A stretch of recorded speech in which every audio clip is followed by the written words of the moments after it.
Set the umpires: Mike Estabrook, Dan Bellino, Phil Cuzzi, and Tom Hallion. We're underway as Brendan Harris fouls it back. Strike one.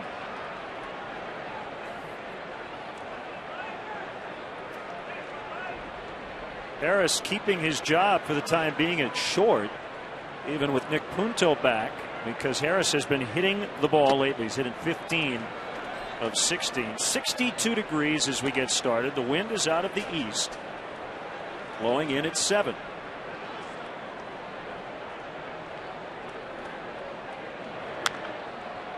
A pop up on the right side of the infield, and Derek Lee will catch it in foul territory for the first out. For a guy, Bob, who's gone 6 starts without a win, 99 out of 100, maybe 999 out of 1,000 times, we would say there's something he wants to change. I don't think the Cubs want Randy Wells to change a thing. No, I mean, he is what he is. He's not a power pitcher. His breaking stuff is average at best, but he knows how to pitch with the stuff that he has. Works the corners of the plate, expands the strike zone up and down, in and out. For the most part, gets ahead of opposing hitters and forces them to swing at his pitches. He'll have to make some big pitches against Joe Mauer, who's won 2 batting titles in the American League. Justin Morneau on deck, former MVP. Mauer has put up some sick numbers. He didn't even play in April on the DL with some lower back issues. And that's out into right for a base hit. He's hitting for a lot more home run power this year than ever before. His career high in homers, 13 back in 06. He already has 12. Well, they've had some good ones. Rod Carew, Tony Oliva, and now Joe Mauer with multiple batting titles, but you rarely see a catcher lead the league in batting. Joe Mauer bought hundreds of tickets for this series. He's from the Twin Cities, and I saw a lot of Twins jerseys during batting practice, so there are a lot of Twin fans in the ballpark. Yeah, quite an ovation when Mauer got that first hit of the game into right field. This is going to be interesting today. This is probably the biggest population of out-of-town fans we've had, even including the St. Louis Cardinals series. Outside on Morneau. 1 ball, 1 strike. Wells facing the Twins and every batter in this lineup for the first time. Twins haven't been here since 2001. Cubs are 10-8 all time against the Twins, going back to 97. Fly ball to left. Soriano circling and catching for the second out. Their lefties have good power the other way. You're going to see a lot of deep flies to left in this series. And don't be surprised to see a lot of bunt for base hit attempts. Got a lot of team speed, a very athletic ball club. They like to run the bases. They like to play hit and run. They like to bunt for base hits. Of course, with Mauer and Morneau in the middle, they let those guys pretty much swing away and do the damage that they can. Ron Gardenhire, the manager of the Minnesota Twins. 8th year, signed through 2011. They've had a lot of continuity in the dugout. He replaced Tom Kelly, who was their manager the previous 15+ seasons. Jason Kubel swinging and missing, 0-2 the count. You know, talking about Ron Gardenhire, you may remember on the last trip we talked about Bobby Cox, and I mentioned the continuity there in Atlanta, that players that came up through the Braves system knew that they had to fit a certain mold to make it in the big leagues with the Atlanta Braves. Same thing could be said for the Twins. High expectations from their manager at the major league level all the way down to rookie ball. Well, good job by Soto, who almost lost his catcher's mask to go up and get that fastball that really got away from Wells. Players call that a zoom ball. Oh, just lost the grip on it a little bit, almost threw it to the backstop. Good range by Giovanni Soto behind the plate. You hear about a rising fastball. That's about the only way you'll see a rising fastball. That literally rises.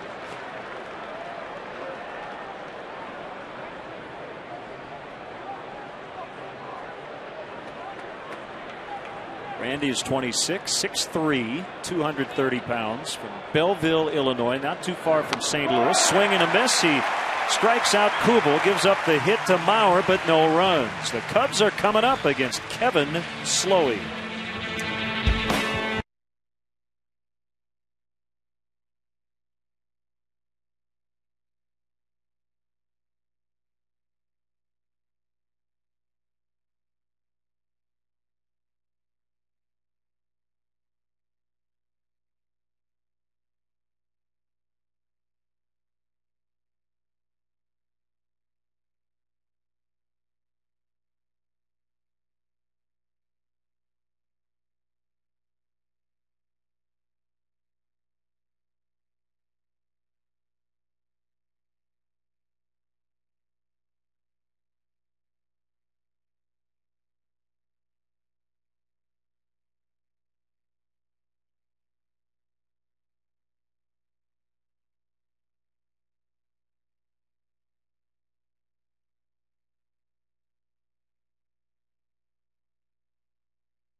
Game against the Twins, brought to you by Pepsi. Refresh everything. Soriano leading off. Fontenot, the highest he's hit in the lineup all year. Bradley, Lee, and Soto in the middle. Kosuke moving down to the 6th spot. Ryan Theriot 7th. Miles and Wells 8 and 9. Take a look at the #1 defensive team in the American League. They've made only 23 errors as a unit. Young, Kadire, Kubel across the outfield. Creedy at third, Harris at short. Nick Punto recently off the disabled list with a right groin injury. He'll be at second base. Justin Morneau at first, and Joe Mauer behind the plate for right-hander Kevin Slowey. And Soriano swings at the first pitch and bounces it foul. Well, 8 wins. ERA not bad. He's given up 95 hits, tied for the second most in the majors. A lot of home runs, but he throws strikes. He doesn't walk people. 46% of the runs that have been scored against Kevin Slowey this year have been the result of home runs. He's allowed 35 runs total on the season. 16 of those have come via the home run. Very similar in style to Randy Wells, not overpowering with his stuff, relies on command and changing speeds. He'll work his fastball on both sides of the plate. Throws an off-the-body sinker to the left-handed hitters. Backdoor slider to the left-handed hitters on occasion.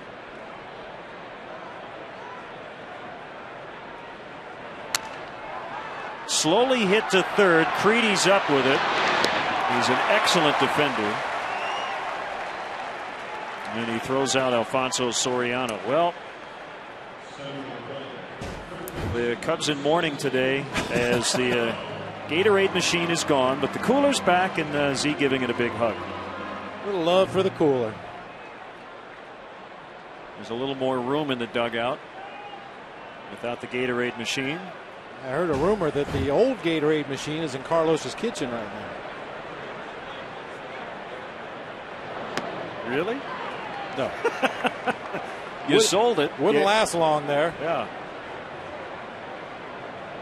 These eggs are cold. Take a wooden spoon and beat the Gatorade machine in the kitchen. 2 strikes on Mike Fontenot. And you heard Lou on the leadoff man just talk about shaking it up. Just move some parts around and see what happens. Cubs scoring just 1 run in each of the last 2 games in Houston. And both those runs came on solo homers. Giovanni Soto hit a tape measure blast to left center. Derek Lee with his game-tying bolt in the 9th inning to right field. A wind in the 1-2, and Fontenot pops. Third base side. Creedy with the catch. Now the quick scouting report that I heard on Kevin Slowey, Brad Radke-like, maybe not as firm. Brad Radke threw a ton of strikes, rarely walked people. Well, the numbers on the season would tell you that. We showed him earlier. Coming into today, 72 2/3 innings. He has surrendered 95 hits, 51 strikeouts, only 9 walks. He led the majors last year. Fewest walks per 9 innings, 1.35. He was better than Cliff Lee, Greg Maddux, and Mike Mussina. The only guy in the Cubs order who has previous at-bats against Slowey is the guy at the plate, Milton Bradley. And he's gone 2 for 3 with a double. Bradley has hit .333 in his career against the Twins.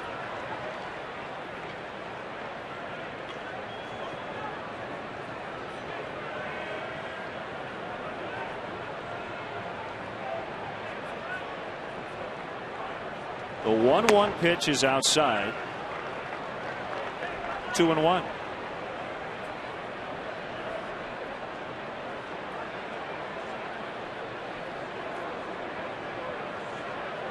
Huge crowd. They're pretty quiet at the moment. Inside, 3-1. The M&M boys. Oh, sure. Jump on the bandwagon. Kirby Puckett, Harmon Killebrew, and some great players in their history. That goes flying out of the hands of Bradley. 3-2. Got to give a nice plug to Cubs assistant general manager Randy Bush, a career-long Twin, excellent pinch hitter, a couple of World Series rings for Randy. He was on their 40th season anniversary all-time team in 2000.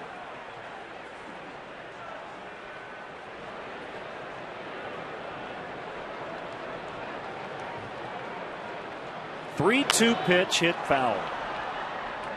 And I think, Bob, Bradley, knowing how slow he does throw strikes, you might see a little bit of a more aggressive approach in a 3-2 count from Bradley, knowing that Slowey's probably going to be around the plate. We've seen him take a lot of pitches late in the count throughout the season. Here comes another payoff delivery. Swinging away, breaking his bat, floater into center. And it drops down in front of Michael Kadire, who is not a natural center fielder. Only his 3rd career start out there, so playing pretty deep. All 3 of the Twins outfielders are playing extremely deep for Milton Bradley, and on a broken bat you see the full swing. You can see the start by Kadire in center field. Got a real late jump on that ball, and it dropped safely for the first hit of the game for the Cubs.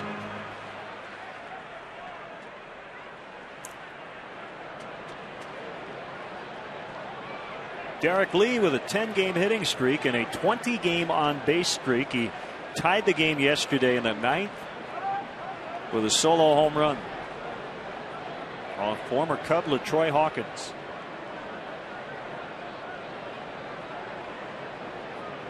Three career homers against the Twins and just 16 at-bats for Lee.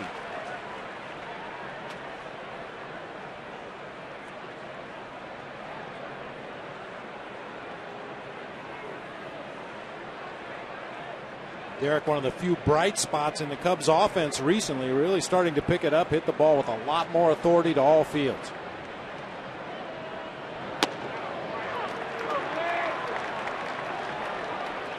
Nothing in 2.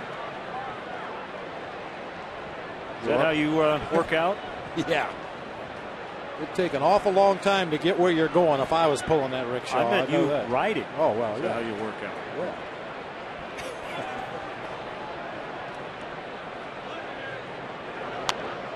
In on the hands and fouled off. Only game in the majors today. Everything else is tonight. And the only non-interleague matchup is the Astros and the Diamondbacks. Everything else, AL versus NL. Including the Mets and the Yankees at new Yankee Stadium. There'll be some home runs hit in that series. Ooh.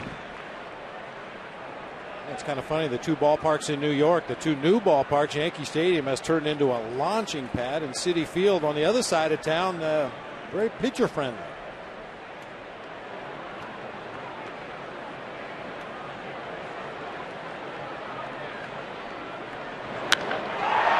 fly for Lee. Kadire drifting and catching right on the edge of the grass in front of the track for the final out. A hit, no runs. We are scoreless early.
Great day to be out and about.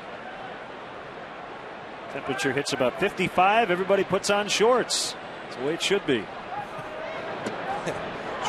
Two quick ones on Joe Creedy. Shorts with a parka.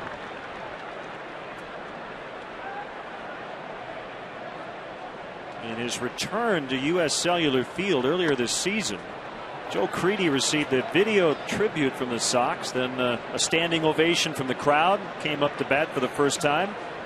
He responded by hitting a home run and then got booed. That's the way it's supposed to work.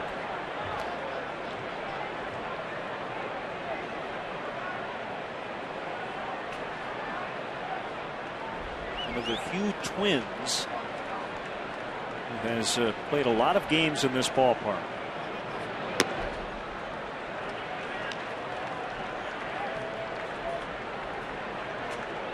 Not a high average, but 6 home runs.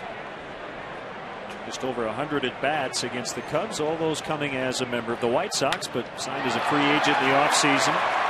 And a leadoff single to start the second. Today's Walgreens Celebrity Bat Kids are from Palatine, Illinois. Kelly Batke and Clay Yaxolian. For more information on how you can be a Walgreens Celebrity Bat Kid, go to WGNRadio.com. Walgreens, the pharmacy of the Chicago Cubs.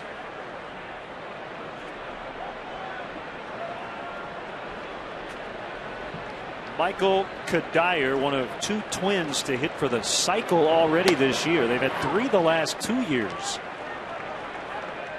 Jason Kubel hit for the cycle on April 17th, and Kadire did it on May 22nd. Carlos Gomez last year on the south side of Chicago did it.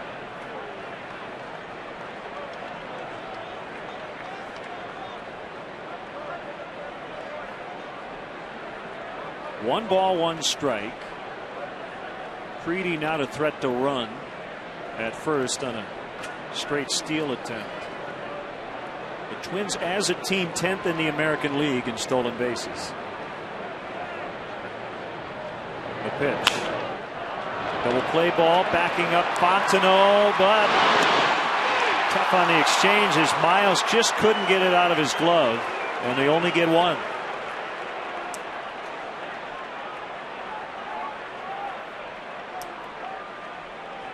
Double play's all about rhythm. Mike Fondo had to back up a step. His throw gets to Aaron Miles in good shape, but Miles just couldn't find the handle on that ball.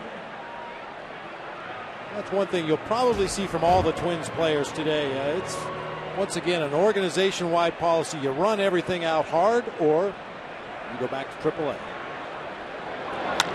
Delman Young with a fly out toward Milton Bradley. Hey fans, Saturday, June 20th is Culver's Day at Wrigley Field. Game time is 12:05, but be sure to arrive early. The first 10,000 fans will receive a Cubs batting practice hat. Compliments of Culver's Restaurants. Get Culverized. Red line passing through. Switch hitting second baseman Nick Punto activated off the disabled list. He was battling a right groin strain.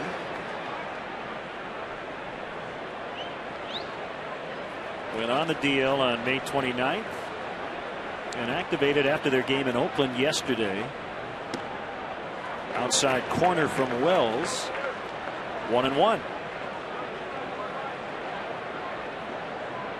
Cubs have won 7 of the 9 between these two teams here at Wrigley Field.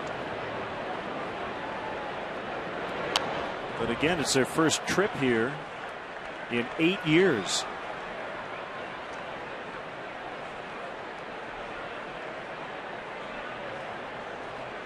Been a lot of talk over the years about what sort of home field advantage it is for the Cubs in this unique park. The Cubs last year really took huge advantage of it. But I don't think there's any question that teams like the Twins haven't been here in a while. A lot of the players with the families and friends coming to the ballpark, they're excited to be here. I don't know if that translates at all into how they play on the field. Hopefully they go out late tonight on Rush Street. Yeah, I think that's a plan. I think that's what they ought to do.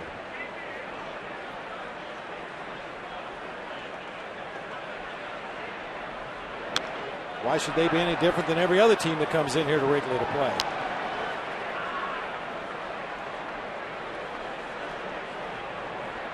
I think the biggest adjustment, other than for the outfielders, with the wind and the sun and the ivy and the wells, is playing a day game on a Friday. They're used to coming in playing Friday night.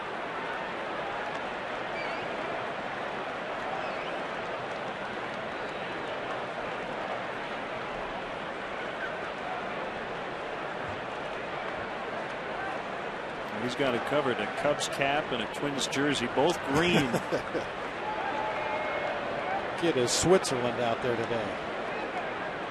Not going to commit either way. Kadire runs on a 3-2 with 2 outs, and Punto pops it down the line, foul when pushing it out of play.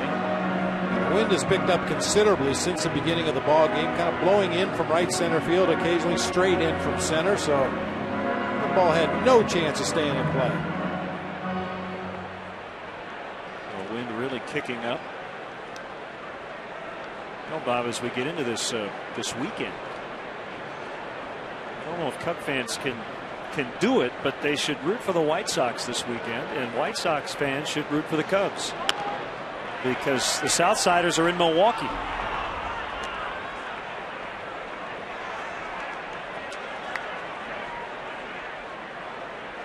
Well, it doesn't happen often, but if you are a true Cubs fan, at least for the next 3 days, go Sox.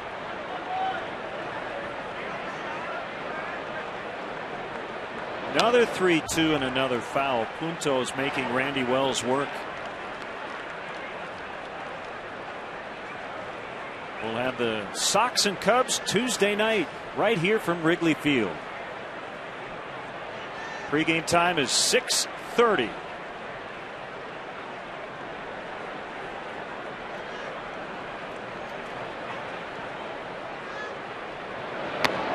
Ball 4. That's an excellent plate appearance by Nick Punto.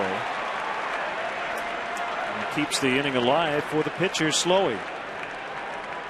That's another thing this Twins lineup does extremely well. They're going to force opposing pitchers to throw strikes. They're willing to take their walks, with the exception of Delman Young. He struck out 47 times in 39 games this season, only walked 5. So everybody else in the lineup pretty patient, with the exception of Young. Slowey 2 for 8 in his career. All those at bats coming last season.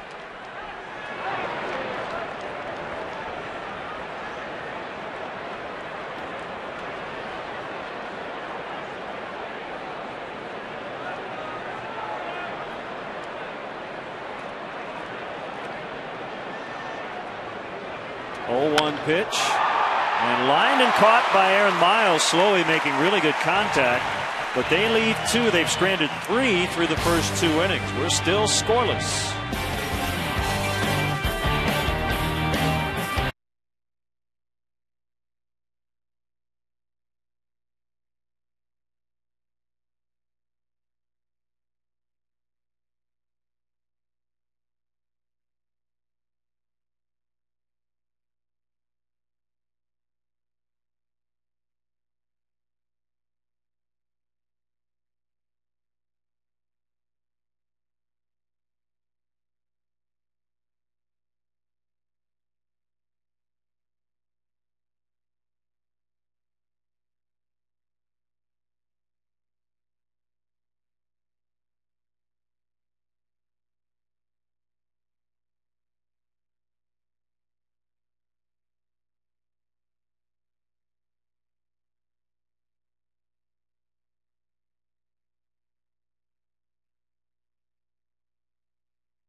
Illinois lottery. That was fun. We were on the field before the game. Jeff Schmidt there in the middle from Bud Light. Our executive producer Bob Borwald. Mike Lafrano. I tried to make off with the check there, but I got caught. Senior Vice President of Community Affairs. As a check was presented after the Len and Bob Bash, the 3rd annual, over $41,000 raised for Cubs charities. Young Michael there, and they handed a nice check to the Leukemia and Lymphoma Society. Today's Have a Ball thanks to the Illinois Lottery.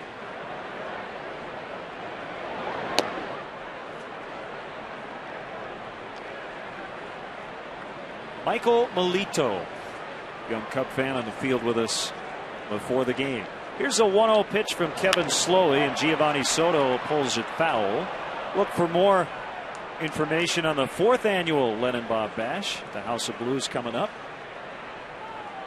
We have a date. We're working on the details. January 14th, 2010.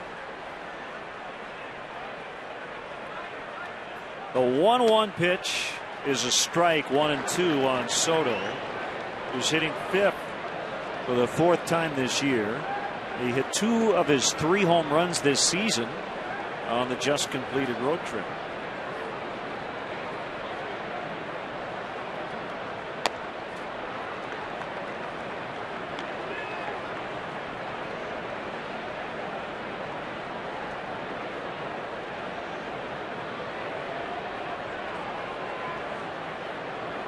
Slowey is 25 years old.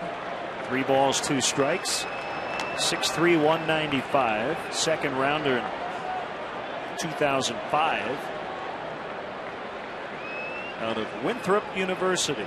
Born in Conroe, Texas, but went to high school in Pennsylvania. He lives in Pittsburgh.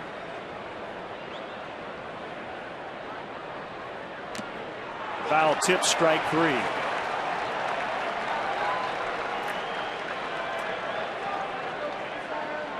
In terms of strike throwers like Slowey, even if you haven't faced him, I mean, the scouting report's going to tell you he's around the plate, he's around the plate, he's around the plate.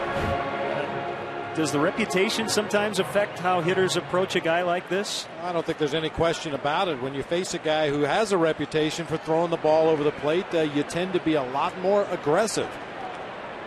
I mean, if he has that kind of command within the strike zone, you assume he can also throw the ball where he wants out of the strike zone. And if you fall behind in the count, that's when he'll try to lead you out of the zone with sliders away, change-ups in the dirt. He likes to go up the ladder with his four-seam fastball. So I think the general consensus is attack him early. And just based on his numbers this season, it seems like when he's struggled with his command, he's not walking people, the ball is leaving the park. It's that command within the zone. 1-2. Well, and hopefully this is the kind of pitcher that will get the Cubs offense going again. Lou was especially upset with pitch selection in the last couple games of that road trip in Houston. A lot of opportunities with runners in scoring position, and Cubs hitters chased a lot of pitchers' pitches.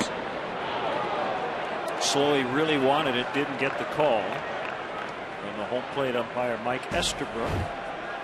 That's that off the body two-seamer. Just didn't quite get back to the corner, but that's a pitch he likes to use on left-handed hitters. Back-to-back strikeouts for Slowey. And here comes Terrio. Fading action on that changeup gets Kosuke way out in front. That pitch is set up by that fastball that he threw inside on the pitch before. As a hitter, at least mentally, you tell yourself, I've got to be quick enough to get to that inside fastball, and then he comes right back with an off-speed pitch away. Terrio takes a strike. Were you concerned at all about Kosuke? He hit 172 on the trip. We've seen him strike out here lately, maybe at a higher rate than earlier in the season. Yeah, and you know, we're seeing some more of that spinning action out of the batter's box, which is natural when you swing and miss. It doesn't really matter what you do after you miss the baseball, but I think he's just a little off balance in that box. Kind of caught in between, a little behind the fastball and a little in front of the off-speed pitches. Up and in on Terrio. 1-2.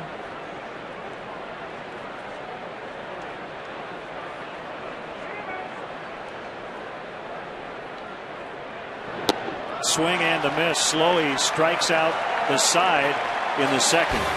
Still no runs for either team as we head to the third from Wrigley Field.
Welcome back to the ballpark. Called strike on Brendan Harris.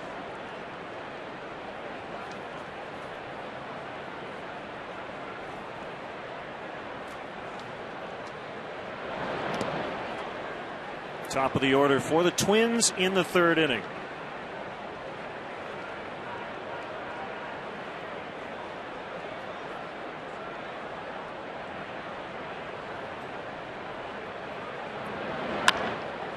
That's a roller back up the middle and a base hit.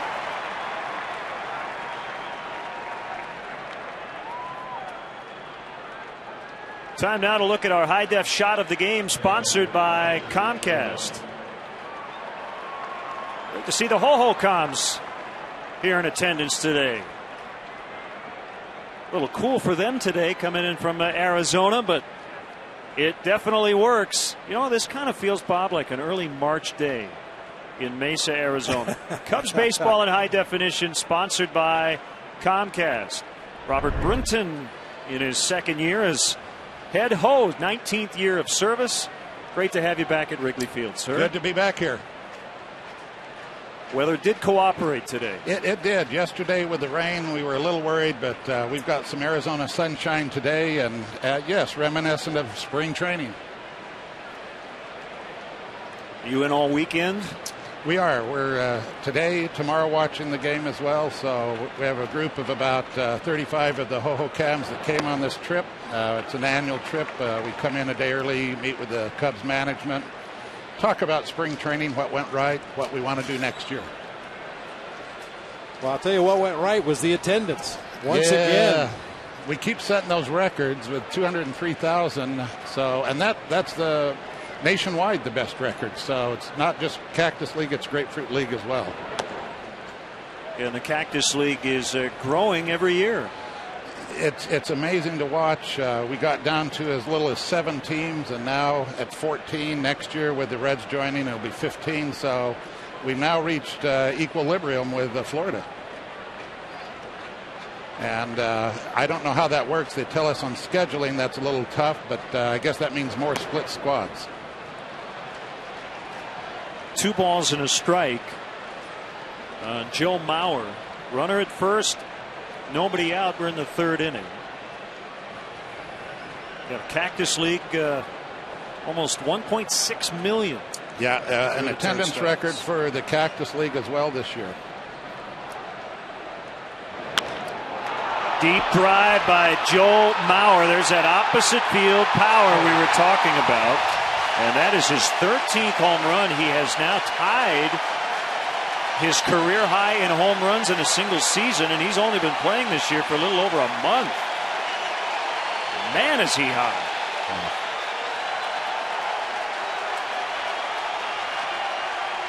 And he's already 2 for 2 today, and big cheers from near the Twins dugout. He bought a ton of tickets. It's not easy to do. That was a 2-seamer that started in the middle of the plate, was working its way toward the outside corner, and Mauer just went with it with authority. Threw the wind into the bleachers out there in left center field. He comes as advertised. Orno fouls off. 2-0 Twins.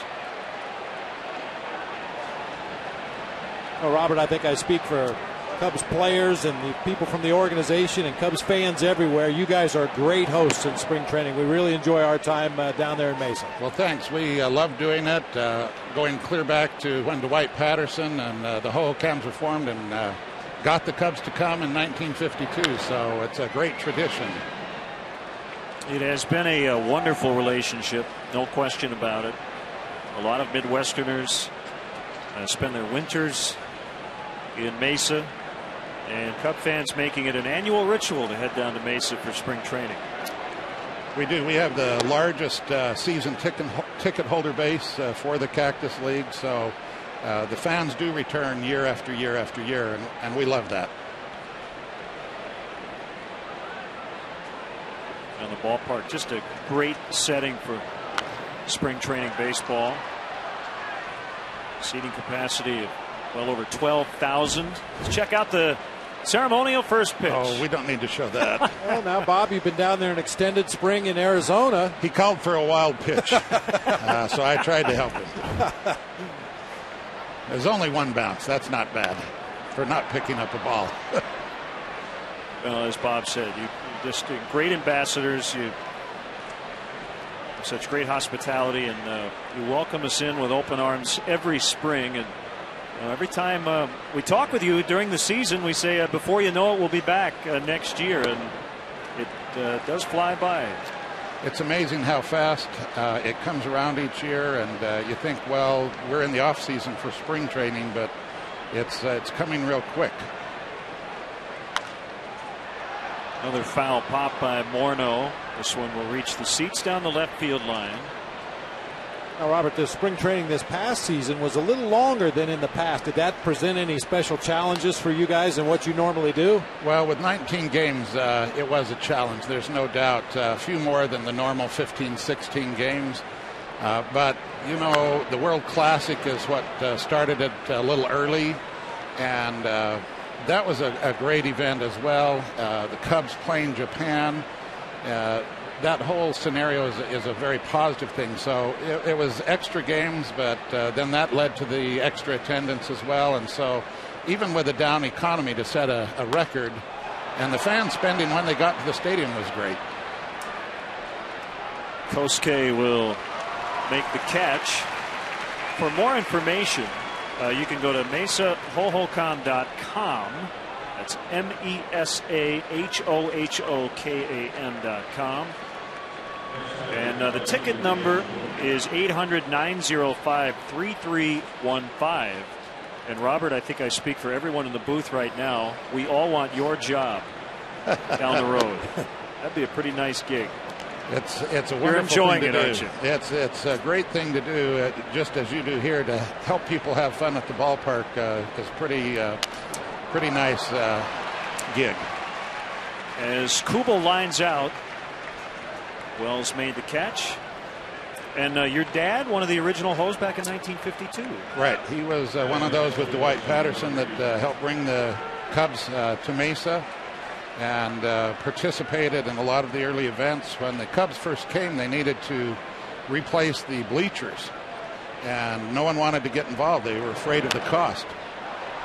So each of the Hohokams signed notes to the bank that if they didn't make money, they would pay up. And they didn't tell their wives about that. And we still have my dad's original note. Oh, that's great. Robert, thanks so much for the time, and we'll see you in spring training next year. Look forward to seeing you guys.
Front runners. It's easy to root for Joe Mauer, hitting over 400. It's 2-0 Twins. Thanks to Robert Brinton from the Ho Cubs for stopping by. Miles, Wells, and Soriano. So the Cubs are going to have to get at least 3 today. We know that. And runs have been hard to come by lately. Miles pops it up. It'll be caught in foul territory by Joe Creedy off of third. Cub fans, don't forget to visit the WGN Sports Game Zone at WGNTV.com. Brought to you by The Great Escape for up-to-the-minute stats and info designed to give you everything you need to know during the game. The WGN Sports Game Zone is available for every Cubs game and is brought to you by The Great Escape, pools, patio sets, play sets, hot tubs, and more.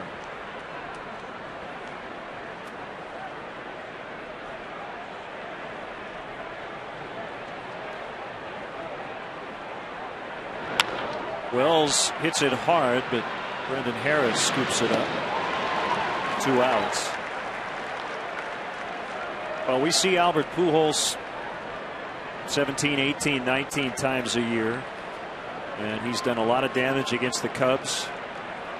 I would have to say, in terms of the players we see on an everyday basis, or a lot, probably the best player. But everything I read about Joe Mauer, a lot of people are saying he might be the best player in the game today, and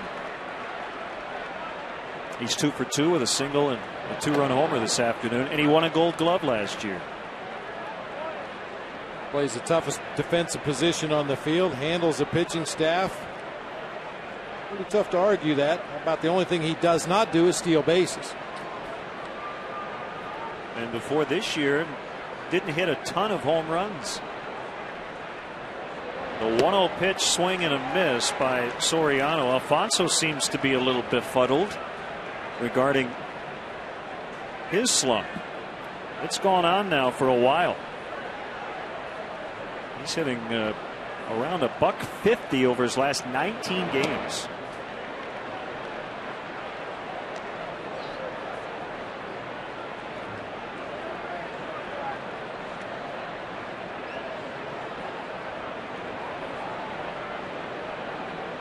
The 2-1 pitch off the plate inside.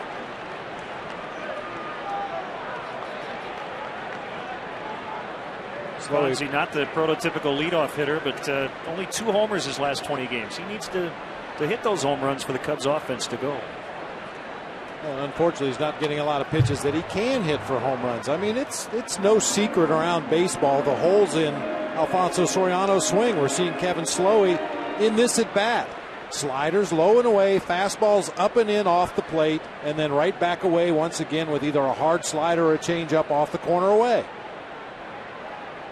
Now, granted, pitchers are going to make mistakes, and unfortunately, Fonzie hasn't been taking advantage of those mistakes. There was one right there, middle of the plate fastball. Slowey settling in. He has punched out 4, and he leads 2-0.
Twins 2, Cubs nothing. Joe Mauer with a home run in the 3rd inning. A lot of fans across the street on Waveland and Sheffield enjoying this game today.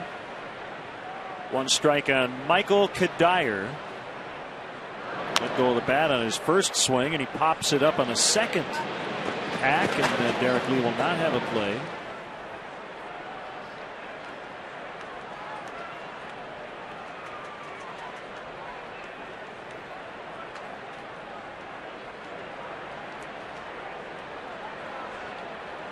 Randy Wells has been a tough cookie. Nothing seems to bother him. He's kind of had a "that's the way it goes" attitude in regards to all the no decisions and 2 losses in his first 6 starts, in spite of an ERA that is below 2. That's the right attitude to have as a starting pitcher. We talk about it all the time. There's only so much you can control as a starting pitcher, and he has certainly taken care of his business out there on the mound.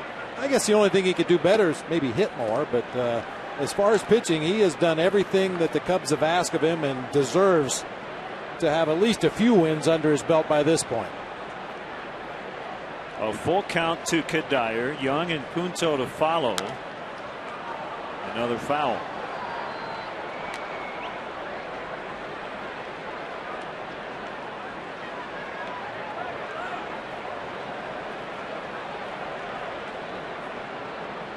The Twins logo has been misplaced. But isn't that Harmon Killebrew?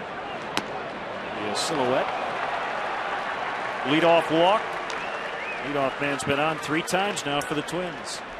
The 2009 Chicago Cubs baseball season on WGN, your official summer baseball station, is brought to you by Bud Light. The difference is drinkability.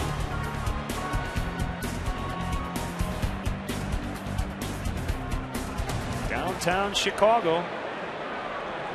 Hancock Building. Runner at first, no outs. Delman Young at the plate.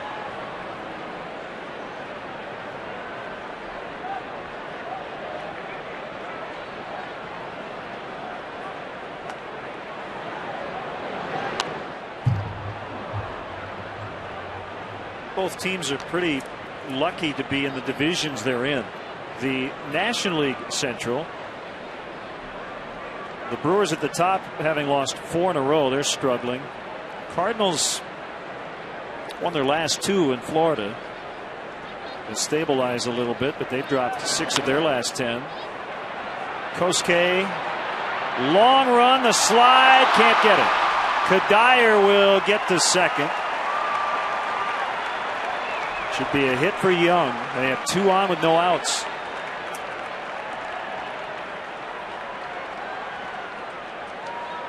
Well, it's been well documented throughout the early part of this season that Kosuke plays as deep a center field as anybody in the National League. Long way to go to get to that ball. Milton Bradley doesn't even come close. And that'll drop for a base hit in shallow right center field. Twins have a couple of men on for the bottom of the order.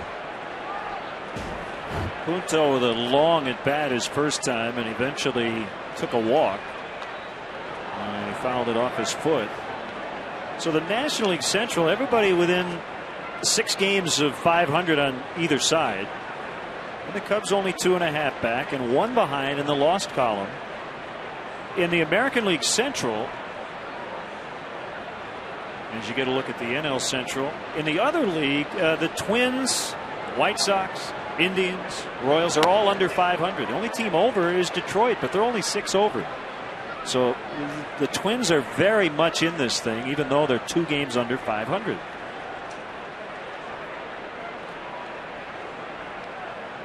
Early in the season, the Royals were the darling of baseball as they led that division in the early going, but reached their level here at this point.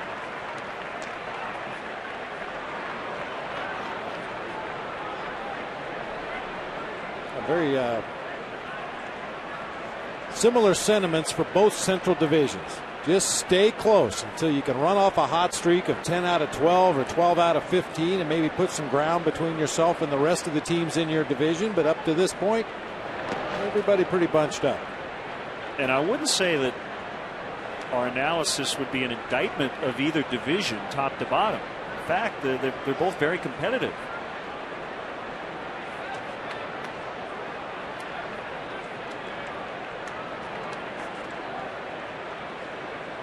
Just because the Dodgers are in the West, I wouldn't say the National League West is the best division in baseball, even though the team with the best record is in that division.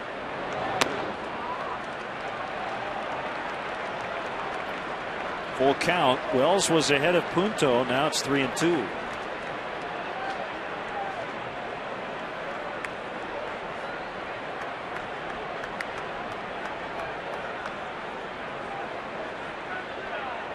Randy has a sign from Soto, and the pitch lined into center.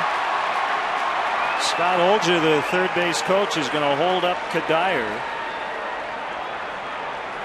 and they have 3 on with nobody out.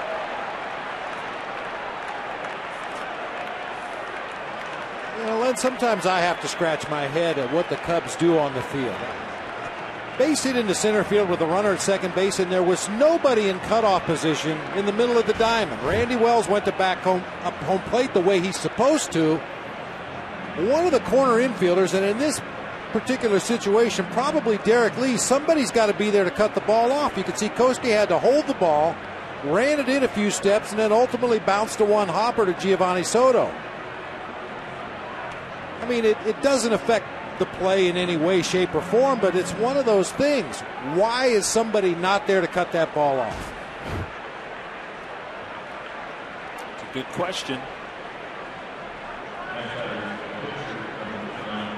Larry Rothschild back into the dugout, and the pitcher Slowey is at the plate.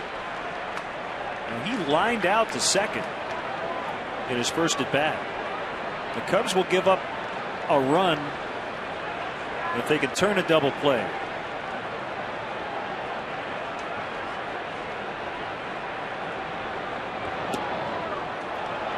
Well, the other thing about those little things is this is the stretch during which those things have to be done correctly. The Cubs had 6 games that were decided by 1 run on the last trip, and all 4 of their losses were by just 1 run.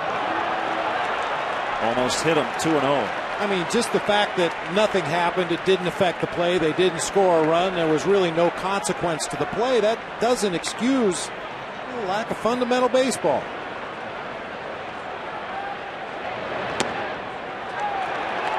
Two and 1.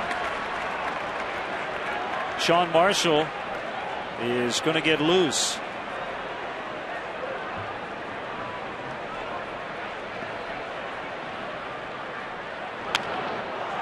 There's that double play ball.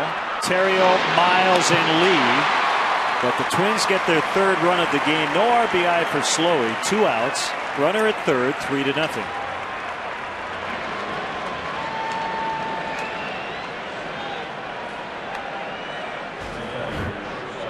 Kind of a slowly hit ball toward Ryan Terrio at short. I thought initially he might take it himself at the bag at second, but the quick shovel onto Aaron Miles. And Slowey busting it down that line. Cubs just do get him by a step at first base.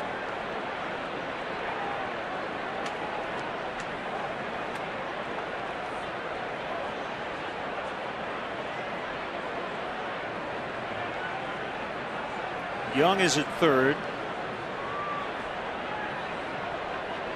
Brendan Harris 1 for 2 with a run, so he now has a hit in 16 of his last 17 games.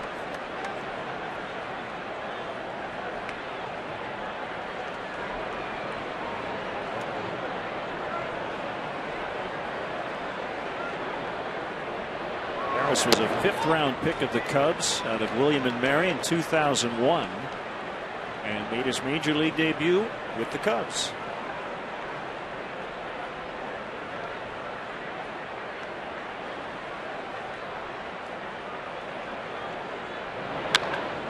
A roller through the hole on the left side to make it 4-0.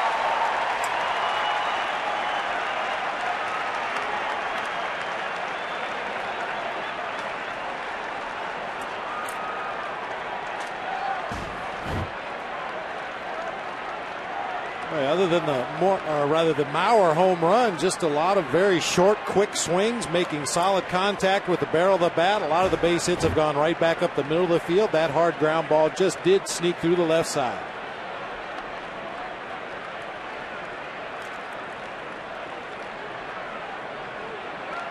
What did Ozzie call the Minnesota offense a few years ago? It was like a bunch of piranha. Yeah, they don't really overwhelm you, but they just continue to make contact, move runners around the bases, spraying base hits all over the field.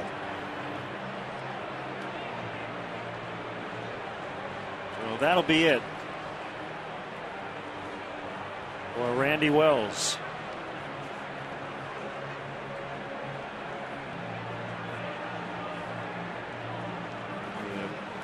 Rare times we've seen him struggle. Most runs he has allowed in the majors. Left-hander Sean Marshall coming on. We'll be back.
Will return to Wrigley Field. The second annual Road to Wrigley presented by National City, now part of PNC.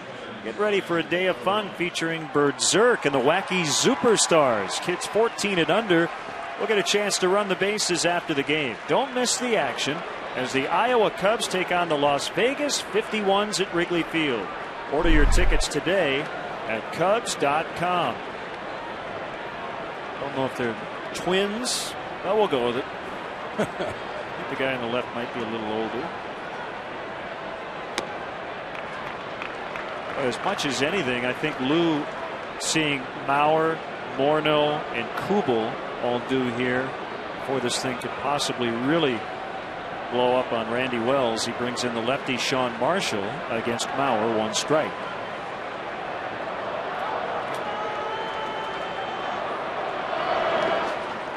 Big sliding block by Soto.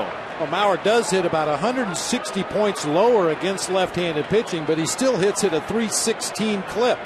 He's hitting 476 against righties coming into play today. But you're absolutely right. Ron Gardenhire has those three left-handed hitters lined up in the 2, 3, 4 spots in the lineup, so seems to be the appropriate time to make the change. 1-1 pitch is inside. 2-1. Kind of an interesting connection. Joe Mauer's uncle, Andy Holt, was Jim Hendry's first catcher at Creighton when Jim was a college baseball coach there. So Jim has heard about Joe Mauer for many, many years, how good he was going to be. And his uncle was right. They're going to retire him for the first time today as Miles throws on to first. The Twins add to their lead. They get 2 more runs and now lead 4-0.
of that.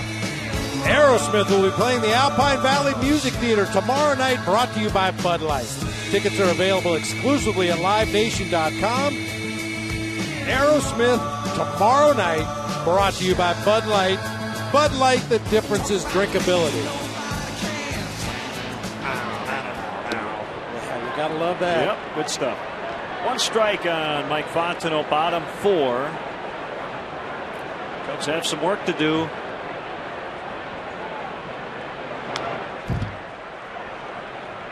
And they're going to have to swing their way back into this game because Slowey hasn't walked anybody and rarely does.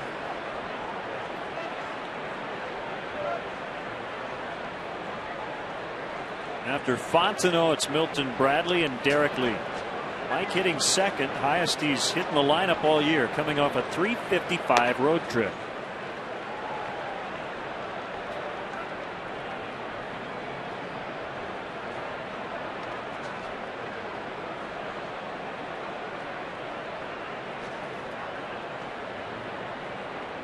The pitch. Foul pop out of play. Well, apparently the Twins saw Mike Fontenot's home run to the opposite field in Houston on that last road trip, because they're really swung around toward left field, giving him a lot of room in the gap in right center as well as right down the line in right field.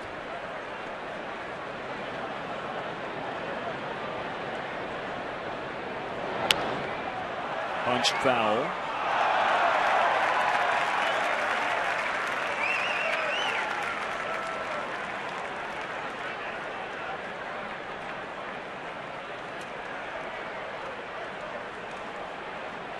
One quick follow-up note on the just completed first-year draft. Glenn Cook, former Miami Hurricane linebacker, drafted by the Cubs in the 46th round. And Slowey picks up his 5th strikeout. Fontenot with a swing and a miss on a backdoor breaker, rather, and you see him shaking his hand as he walks back to the dugout there. That's something he had some issues with on that last road trip.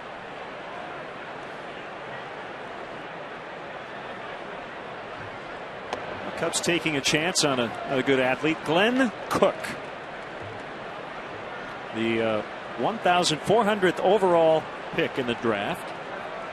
Hasn't played baseball competitively in almost a decade. And the quote he told the South Florida Sun Sentinel, "I'm as shocked as you are regarding being drafted, but you never know."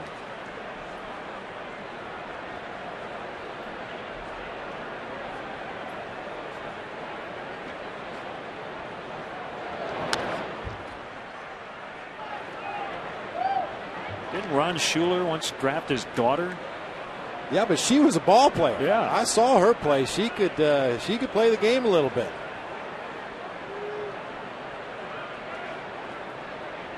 Well, there have been some strange occurrences in that draft over the years, but I guess taking the best athlete available, didn't specify which sport.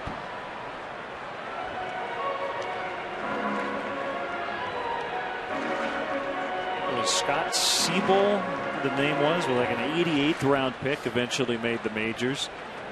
Mike Piazza, 62nd round, something like that, putting together a Hall of Fame career. 1-2, and Bradley taps it. Slowey got off the mound quickly. Wow, Slowey's not a good last name for him. Let's check out who's moving forward with Toyota. Derek Lee moving forward. 0 for 1 today, but trying to extend a hitting streak. And he comes into interleague play hitting over 300 overall and leading the Cubs all time against the American League at 368. That's today's Toyota moving forward, thanks to Toyota.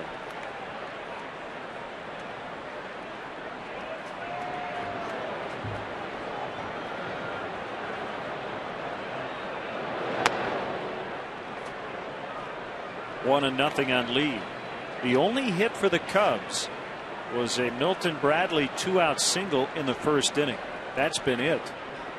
The only base runner they've had against Slowey.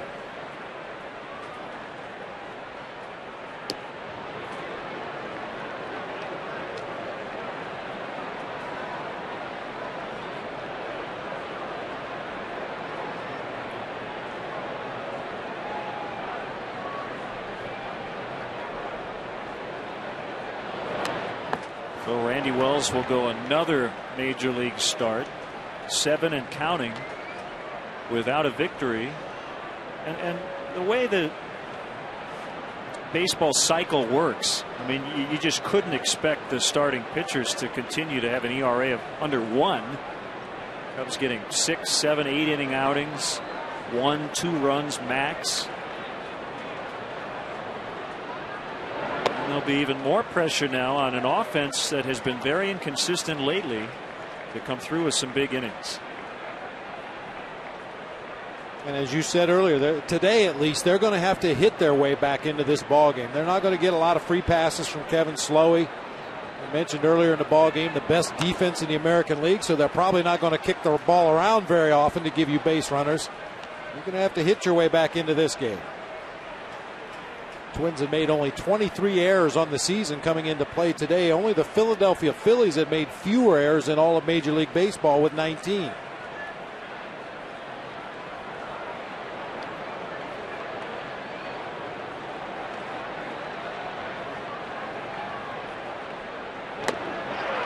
Foul tip, strike 3. That's 6 for Slowey against no walks. Twins 4, Cubs nothing.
Now time for the 5th inning, brought to you by Subway. Hey, Chicagoland viewers, how would you like to win 5 $5 footlongs? Is Justin Morneau with a blooper foul. You could win 5 $5 footlongs from Subway. Just be the 500th texter to text Subway to 97999. Go to WGNTV.com for complete info and rules.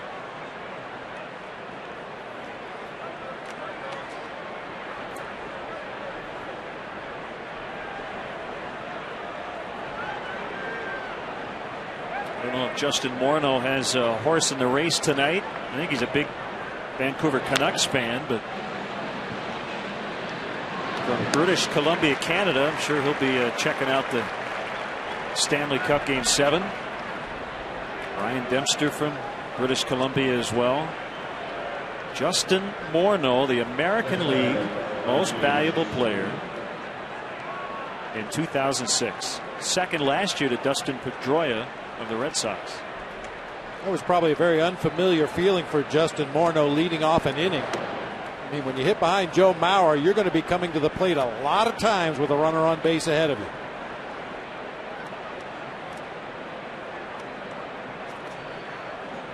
Morneau and Kubel a combined 0 for 7, but they still lead 4-zip. Twins have not been good on the road. They're 9-20 on the road, but in their final season at the Metrodome, they're 21-12. They'll open Target Field next year. I think that's one of the great home field advantages, maybe in all of pro sports. Very few teams even have artificial turf anymore. The old non-retractable roof dome as Marshall walks Kubel. While we have a moment, let's step aside and see what's coming up on WGN.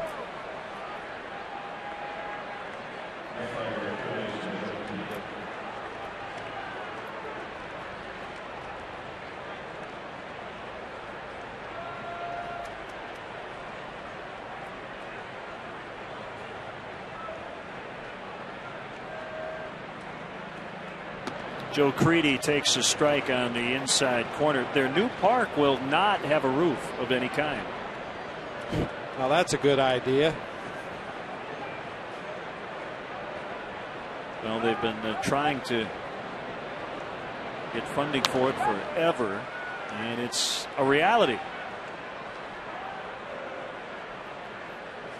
And there will be an adjustment period for the Twins in their new ballpark.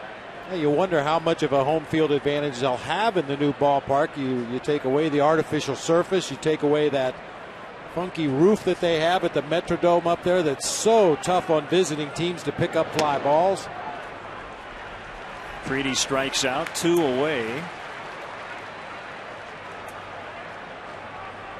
I was reading the new park will have some roof deck seats reminiscent of the rooftops across the street from Wrigley Field, although the seats will be actually inside the ballpark.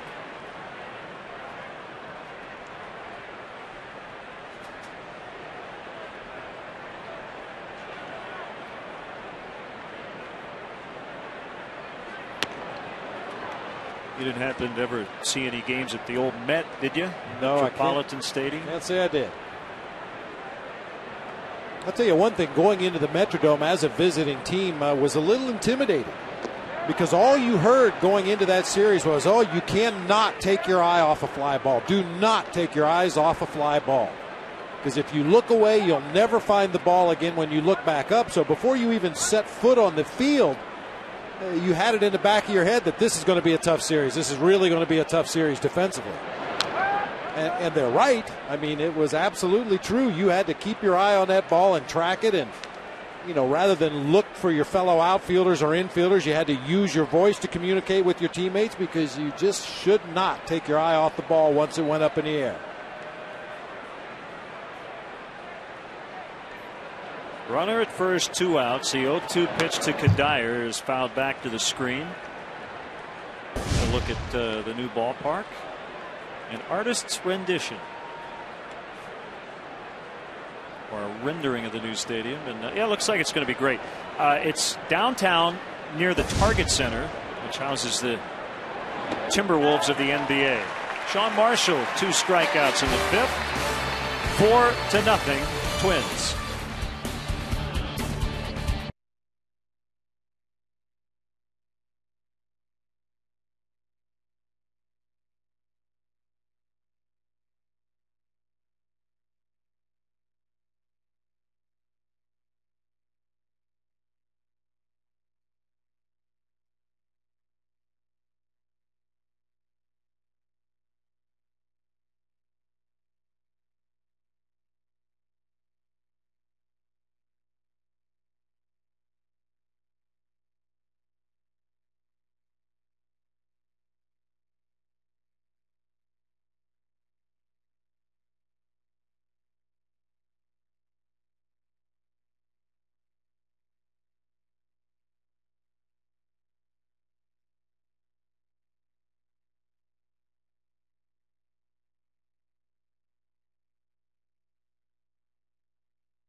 by Kevin Slowey. Soto, Fukudome, and Theriot due up here in the 5th. Minnesota with a 4-0 lead.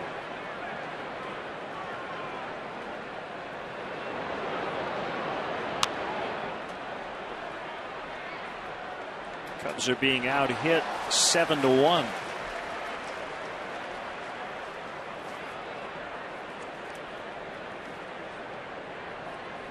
Anthony Swarzak, a righty, and Rich Harden coming off the DL. That's the matchup tomorrow. And then right-hander Scott Baker, lefty Ted Lilly on Sunday. And we'll have game 3 of this series at 1 o'clock with the leadoff man. First pitch 1:20 on Sunday.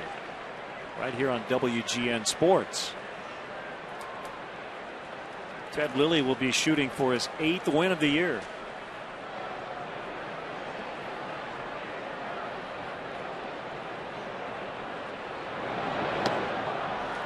Another strikeout for Slowey. That's 7 the last 3 innings.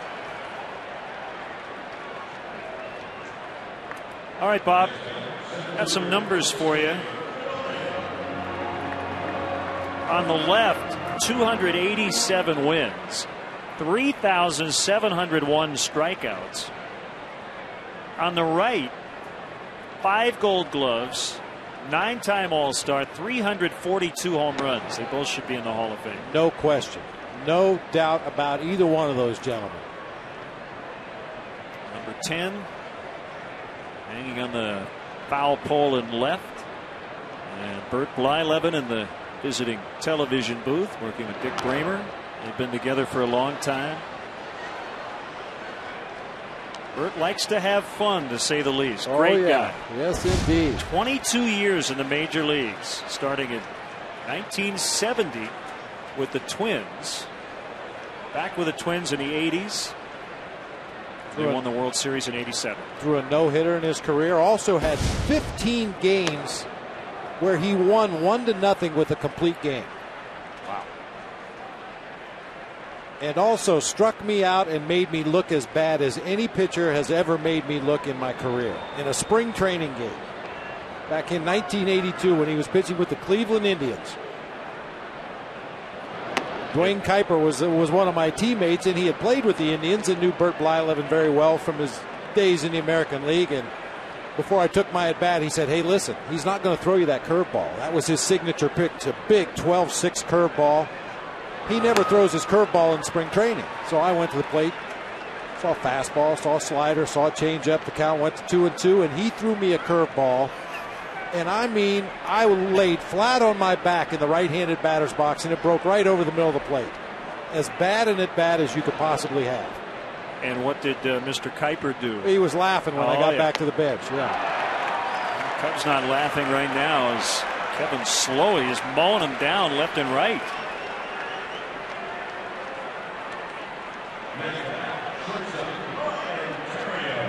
Two down in the inning.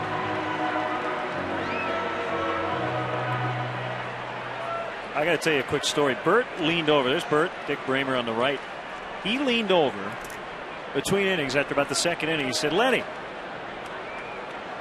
do they have the pitch count up anywhere here?" And I said, "Yeah, it's down the line. You know, they show it occasionally on the auxiliary board." He goes, "I was kind of hoping they didn't have it." He's old school. Oh, yeah. He was a guy that was used to throwing 150, 160 pitches a game, whatever it took. And they occasionally flash it in that area.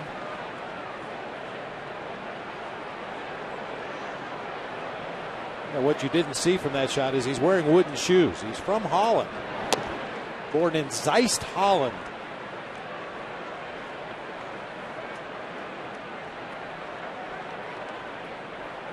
One to Theriot.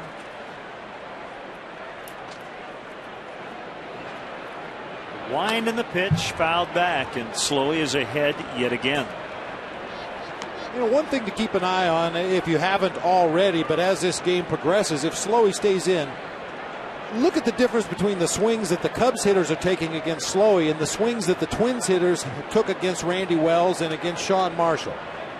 It looks like the Cubs hitters are really trying hard to generate some power, where the Twins are just trying to make contact.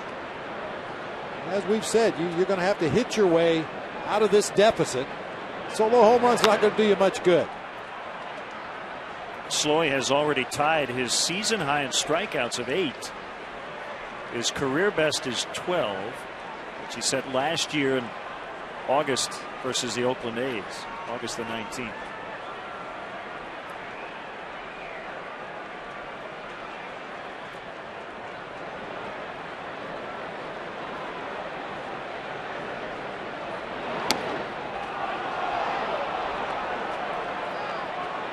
I mean, the strikeouts are one thing. Those are going to happen on a given day when a major league pitcher has his good stuff and he's locating the ball well. He's going to get his share of strikeouts. The thing that bugs you a little bit is we have one hit, and it was a broken bat single by Milton Bradley back in the first inning against a pitcher that had given up 95 hits in just over 72 innings. Floated down the right field line, foul.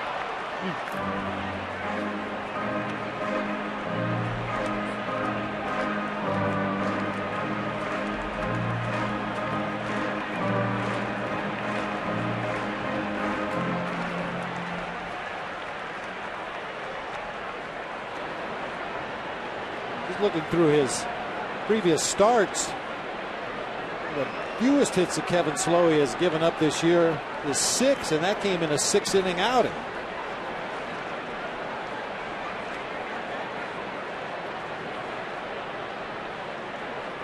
Ten allowed in his last start in Seattle. That was a loss. Called strike 3 on a breaking ball. For the second time today, he has struck out the side. 9 Ks on the afternoon for Slowy.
Bottom of the order for Minnesota. They knocked out Randy Wells after just 3 2/3.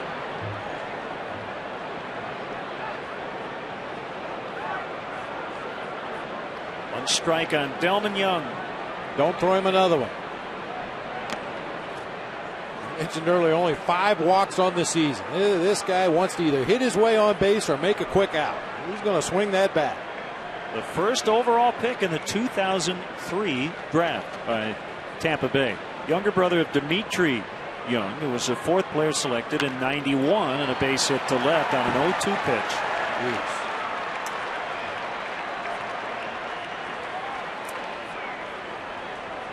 I don't know. I mean, that doesn't even take videotape or advanced scouting. You look at the stat sheet. The guy's got 5 walks all year. You could have bounced 100 curveballs up there. He'd have swung at 90 of them. And I'm sure that's probably what Sean Marshall was trying to do. This is Soriano to retire Punto.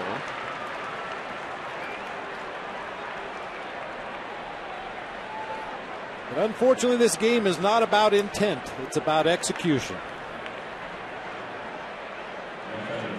Everybody has good intentions with every pitch they throw, with every swing they take in that batter's box. But the bottom line is you got to execute. Slowey has lined out and grounded into a double play. On the 6-4-3, a run did score in the 4th inning. Trying to lay down his first career sac bunt, and he does. Soto to Miles to get him.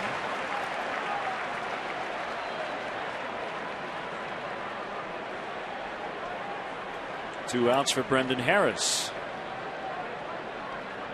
And it goes without saying, this is a guy you really want to bear down on. Unlike Delman Young, where you don't want to throw him a strike, you have to force this guy to put the ball in play. You want him to make an out so you do not have to face Joe Mauer with runners on base.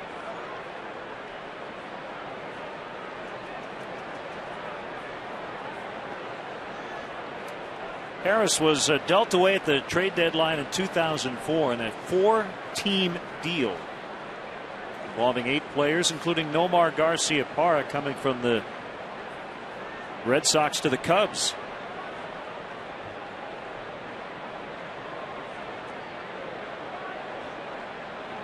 So I guess he went from the Cubs to the Red Sox to the Expos.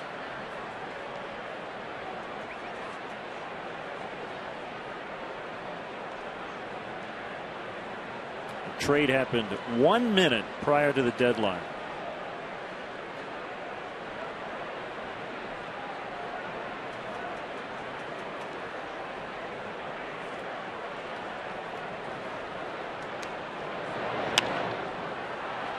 Terrio goes out. Kosuke coming in. Terrio calling for it. 2 hands on it, and the inning is over. They strand 1. They lead by 4.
Lead at 4-0. Joe Mauer with his 13th home run of the season, his first here at Wrigley Field, and it's all been about Kevin Slowey. The Cubs only able to scratch out 1 broken bad base hit to center field off the bat of Milton Bradley back in the first inning. Slowey has been in total command since then. Visit your Honda dealer and test drive a 2009 Honda Accord. Slowey with 79 pitches through 5. Pitch count up just a little bit because of all those strikeouts, 9 of them, including 4 in a row going into the bottom of the 6th. Aaron Miles, then a pinch hitter, Bobby Scales, followed by Alfonso Soriano.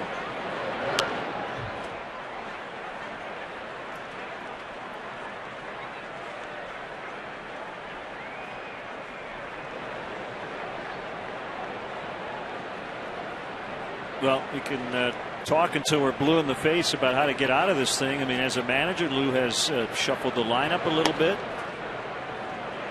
He had Micah Hoffpower playing right for Bradley yesterday. Bradley back in there today. There's only so much you can do with a 25-man roster, a 12-man pitching staff. So, ground ball up the middle. Harris will spin, throw, and it's late. And the Cubs have their first hit since the first inning. That was 13 in a row retired by Slowey in between base hits. From our Southwest Skycam, a little tapper back over the mound. Chases Harris all the way up the middle of the field. By the time he spins and throws, Aaron Miles able to leg it out for an infield hit. Good start. Cubs have tried to do extra work. Lou has had Gerald Perry lock the batting cage to do less work. Lou has talked about watching less video and sitting on the bench and simply watching the game a little bit more. Scales, a pinch hitter, pulling one into right. Miles will end up at third base.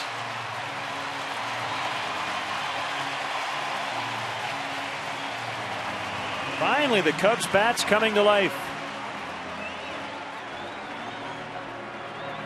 Bobby Scales with a big base hit in the ball game today. Made a great defensive play in the ball game yesterday. Went way up the middle of the field. The jump throw in time to get Miguel Tejada at first base. He's done a really nice job as a pinch hitter. He's now 4 for 7 as a pinch hitter, with a couple of home runs as well.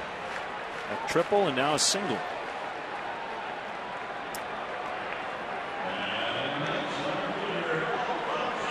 Keep the line moving.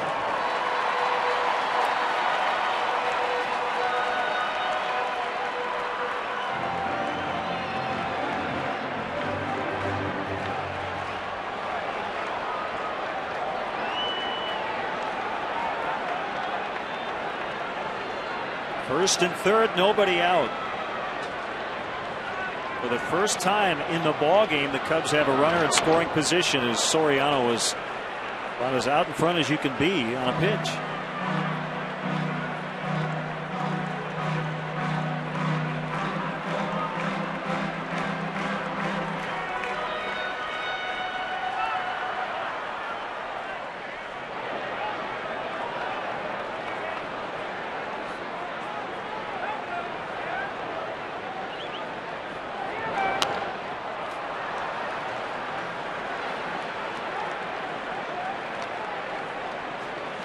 Two strikes to Soriano.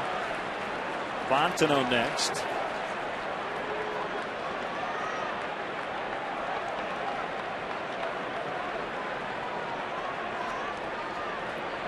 Jason Waddell will get all those lefties in the 7th.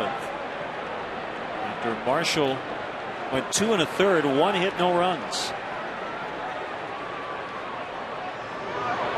Swing and a miss.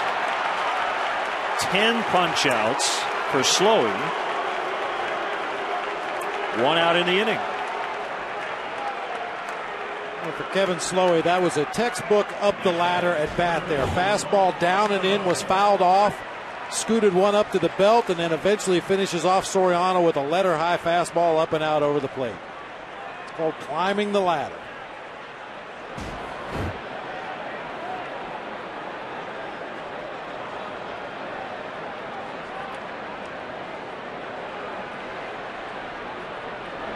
Fontenot swings and misses.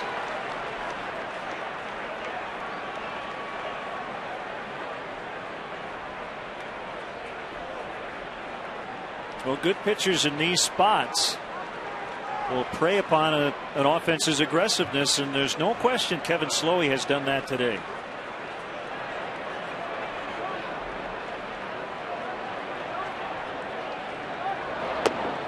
And I guess going back to my earlier question about the reputation of a strike thrower like Slowey possibly affecting the approach, I'm not saying just don't swing at anything, but what's happened so far hasn't really worked that well. We've seen a lot of swings and misses. Maybe this is the day Kevin Slowey stopped throwing strikes. I mean, there have been a lot of deep counts. We've seen some 3-2s, but Slowey has generally made the big pitch.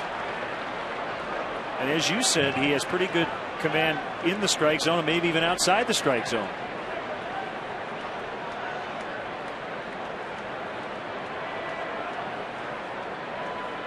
There's the lefty Waddell for the 7th. So I guess my point is maybe you kind of go the other way a little bit and take a borderline pitch and see if maybe the home plate umpire won't give it to him.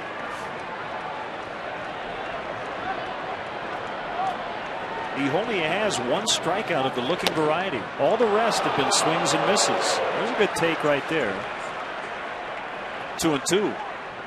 And then we talked on that last road trip. I felt that Giovanni Soto and Coy Hill occasionally with the runner at second were not being tricky enough with their signs to the Cubs pitchers. Watch Joe Mauer. They've got runners at first and third. There's not even a runner at second base. He goes through a series of touches, then he goes through a series of signs, and nobody can even see those other than his own pitcher and his middle infielders.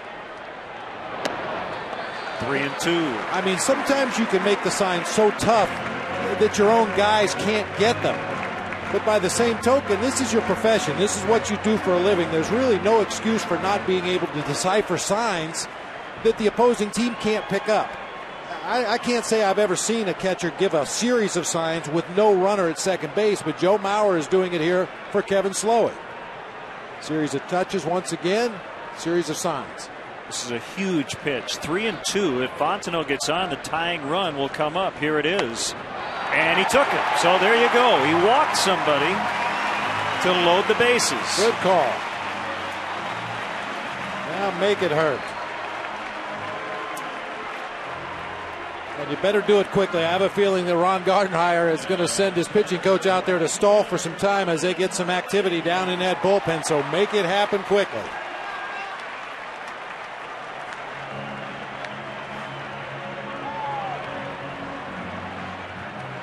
And don't get me wrong. I'm not picking on Coy Hill and Giovanni Soto. I've been behind the plate in the major leagues. I've caught some pitchers that, I mean, anything other than 1-2 and a wiggle and they were lost. If you tried to hang down 2 or 3 different signs, you were going to lose them. You had to use something very simple for some pitchers. But in this day and age, the guys have to be smart enough to understand that it's to their benefit to not allow the other team to get a good look at your signs and get an opportunity to relay it to the hitter and give him a good swing at a good pitch. As you mentioned, the Twins buying a little time. Going to see probably some action here quickly in the Twins pen. The tying run at the plate. Milton Bradley, swing and a miss.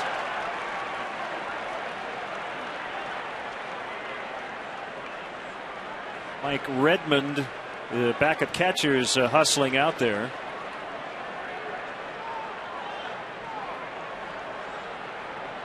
Maybe the phone wasn't working. We ran into that in Houston. 0-1, that missed. 1 ball, 1 strike.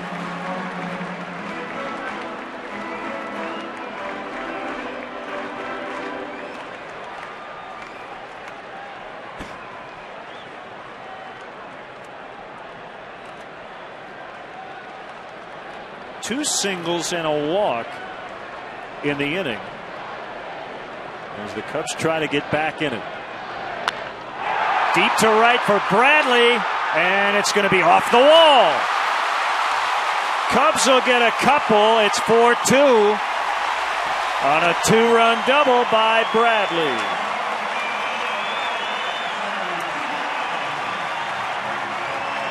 They have finally gotten to Kevin Slowey.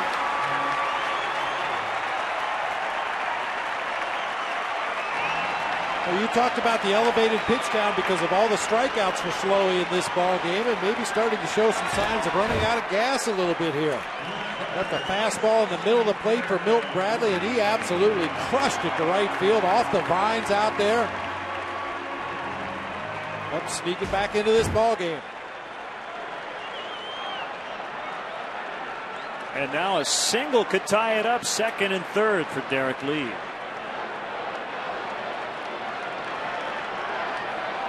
Here's the pitch. Ground ball to third. Creedy's going to tag Bradley. It's 4-3. So Lee's at first as Fontenot scores.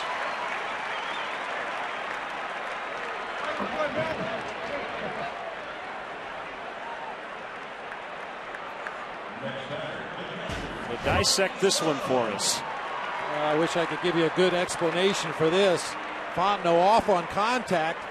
Twins were going to concede right there. They were going to concede that run and take the out at first base, but for some unknown reason, Milton Bradley runs right into the out at third base. You'd much rather have that runner at second with one out than first base with one out.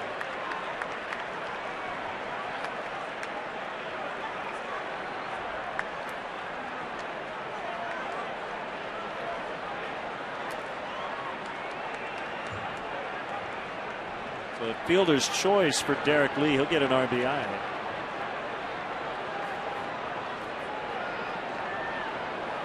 And it's 1-0 on Soto.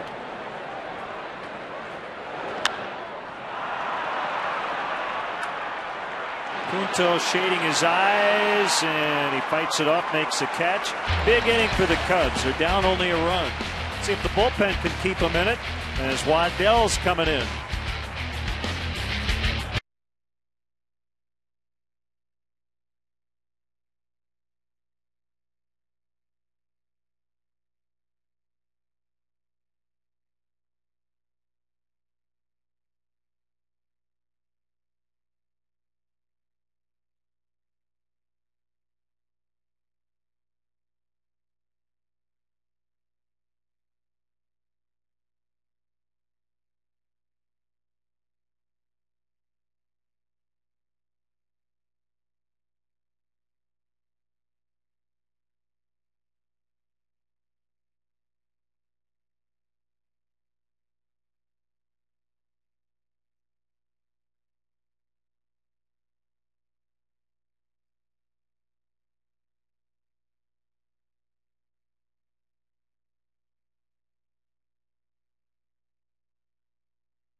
Inning stretch guest conductor Kenny Chesney. He liked sleeping out on top of the car. He drank beer out of a mason jar, and he'd climb up on everyone in bed. A white frame house in a college town, a bunch of people always hanging around. No real problems we needed to drown, but we tried our best anyway. We went to Clash just to pass the time. Back in '89, we had a keg in the closet, pizza on the floor, left over from the night before. Where we were going, we didn't really care. We had all we ever wanted.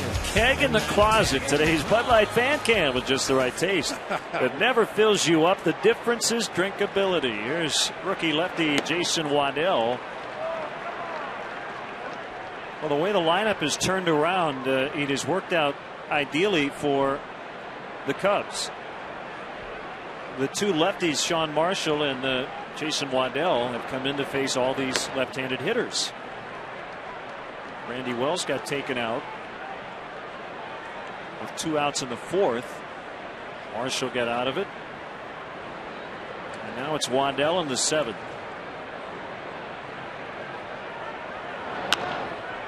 A fly ball the other way. Soriano comes over and he ends up leaving his feet after making the catch.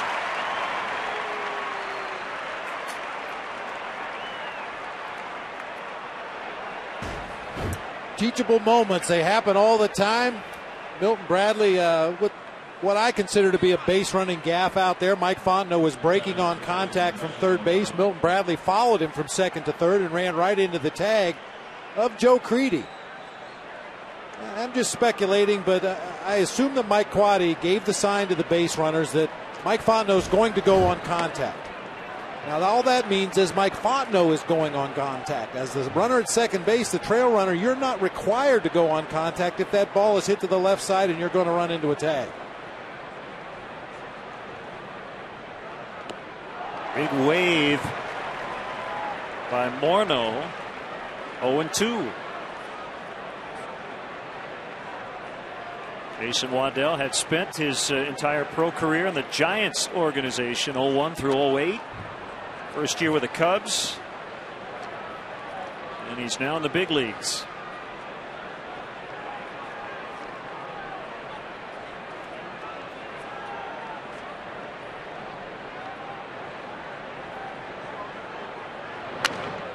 Pulled into right, that's a base hit.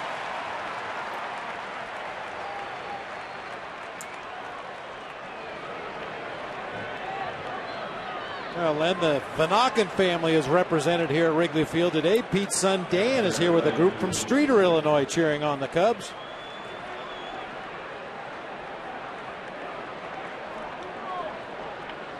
Sean Henn up for the Twins.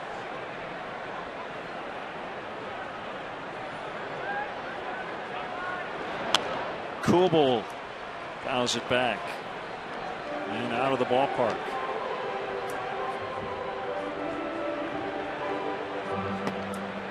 Two righties are up. David Patton on the left and Aaron Heilman on the right.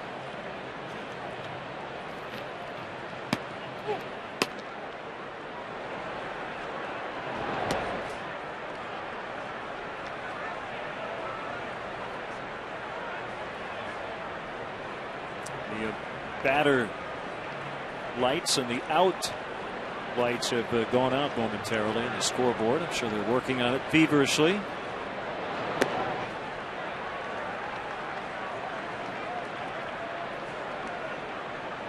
2-1 to Kubel.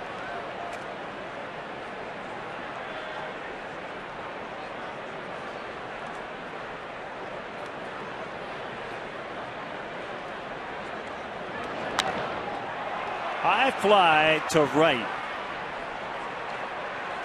Bradley has no idea where it is. Fortunately, he kind of sold it that he knew where it was at first. I think he waited because he didn't want the runner Morneau to possibly get to third, so he only advanced one base, but he had no idea where the ball was. I don't know, Bob, if Kosuke could have gotten all the way over to help him. It was high in the air, but he lost it. Well, even as a center fielder, he probably got fooled a little bit. He saw Milton Camp there shading his eyes. It wasn't until the last instant he put his hands up indicating he didn't see it. Well, you can tell from the shadows, those guys on the right side of the field, first baseman, second baseman, right fielder, are looking directly up into the afternoon sun. That will be it for Waddell. Aaron Heilman is in. It's 4-3 Twins in the 7th.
Coming up next week, Tuesday night, 6:30 with the leadoff man. Dan Roan will be here at the ballpark with us Wednesday and Thursday at 1 o'clock.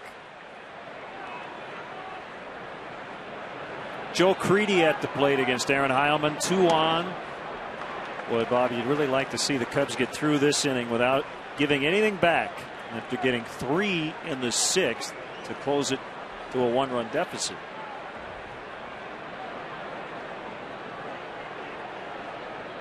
Oh, 1 pitch smothered by Soto.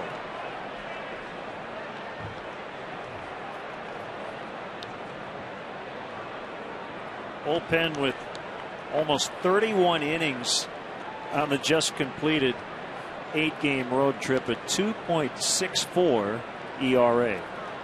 At this point, they haven't given up a run in the ball game. The Twins are threatening 2-1.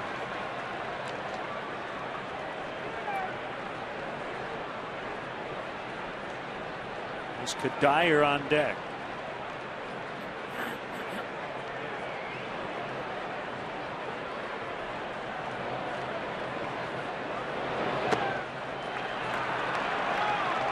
One to Creedy.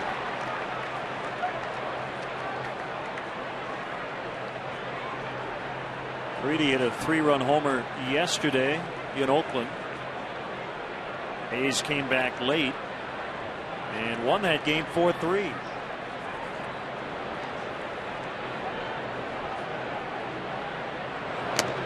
Foul tip, strike 2.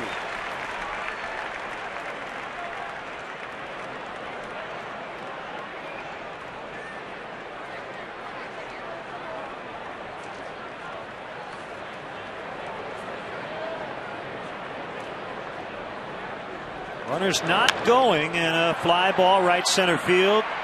Bradley has a beat on this one. And his throw going toward third will be cut off by Terrio.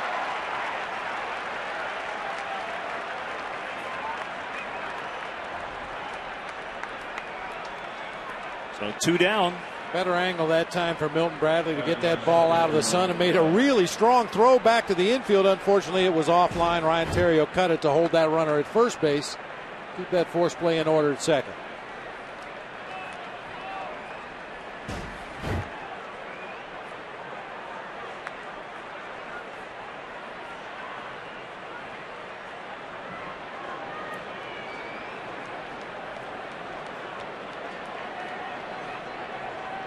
Kadire 0 for 2. He did walk and score in the 4th inning. The pitch by Heilman, swing and a miss. Good slider from Aaron.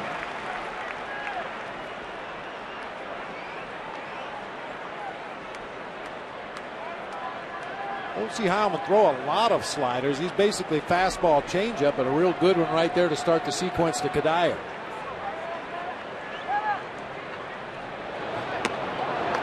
Another one.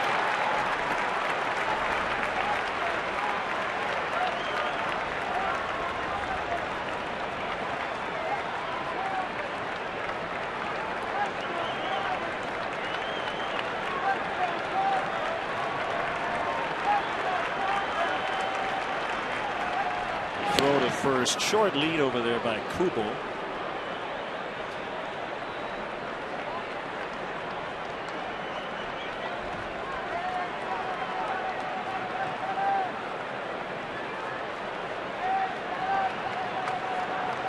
Warno at third, Kubel across the way at first. And the fly ball, it's Bradley again.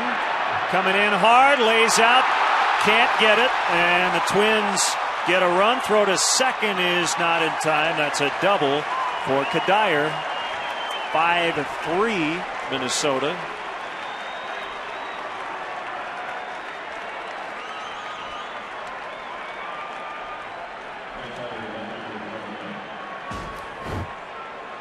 Just a little flare off the bat of Michael Kadire from our Southwest Sky Cam. He got jammed badly, just fisted it out there into shallow right field. A long run for Bradley. Just couldn't quite make the play. Got to his feet quickly. Tried to throw Kadire out at second base, but he was able to get in underneath with the slide. Delman Young with 2 on. Swing and a miss. That run charged to Waddell.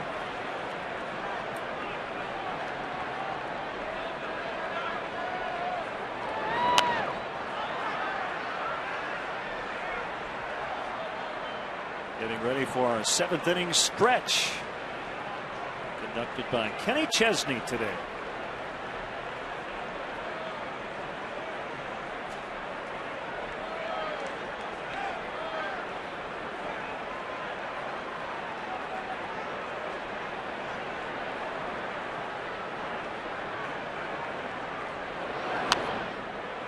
Another foul by Young, still 0-2.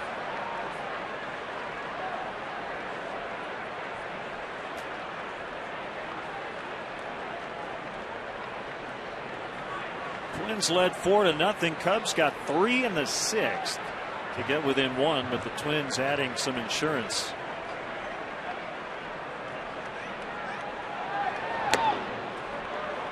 Fastball that time, he laid off, 1-2.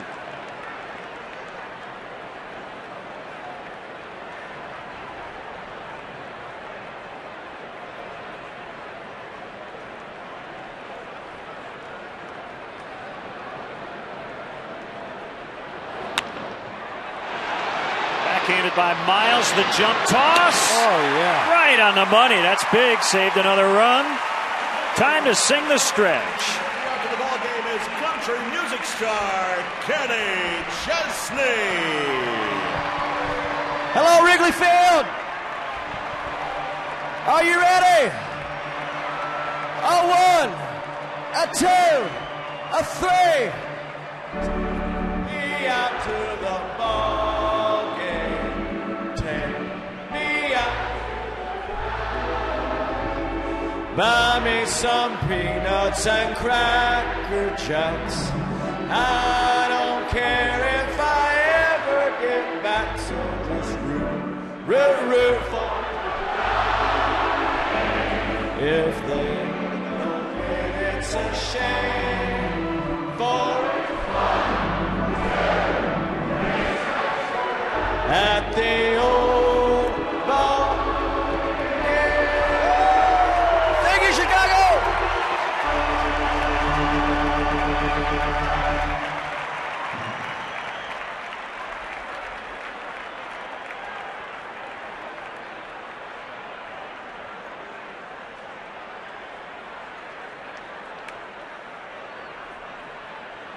Good, man. Good. Ice good. I think Hen is pitching. Does that sound right? Yeah. Is that it?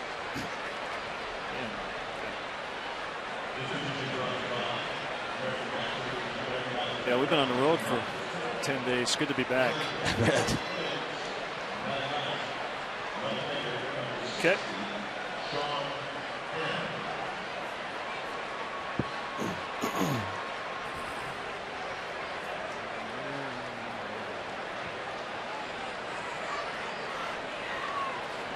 You hear that? No, what? Kenny, I love you.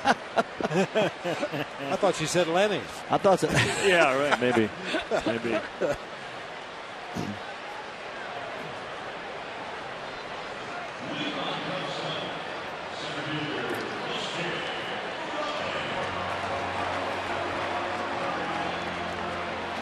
Big play by Aaron Miles defensively to keep it a 5-3 game. Yeah, saved at least 1, maybe 2 runs. Ground ball up the middle of the field. The nice backhanded play. Jump, throw, all in one motion.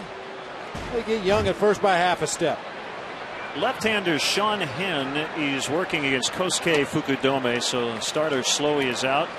And award-winning country music star Kenny Chesney's with us in the booth. Kenny, nice job as always on the 7th inning stretch. Good to see you, man. Oh, man, it's a pleasure to be back here at Wrigley Field. It's a very special place for me. I got a lot of my band here, my father, his friends. You know, it's one big thing every year we come to Chicago. You know, it's such a great place.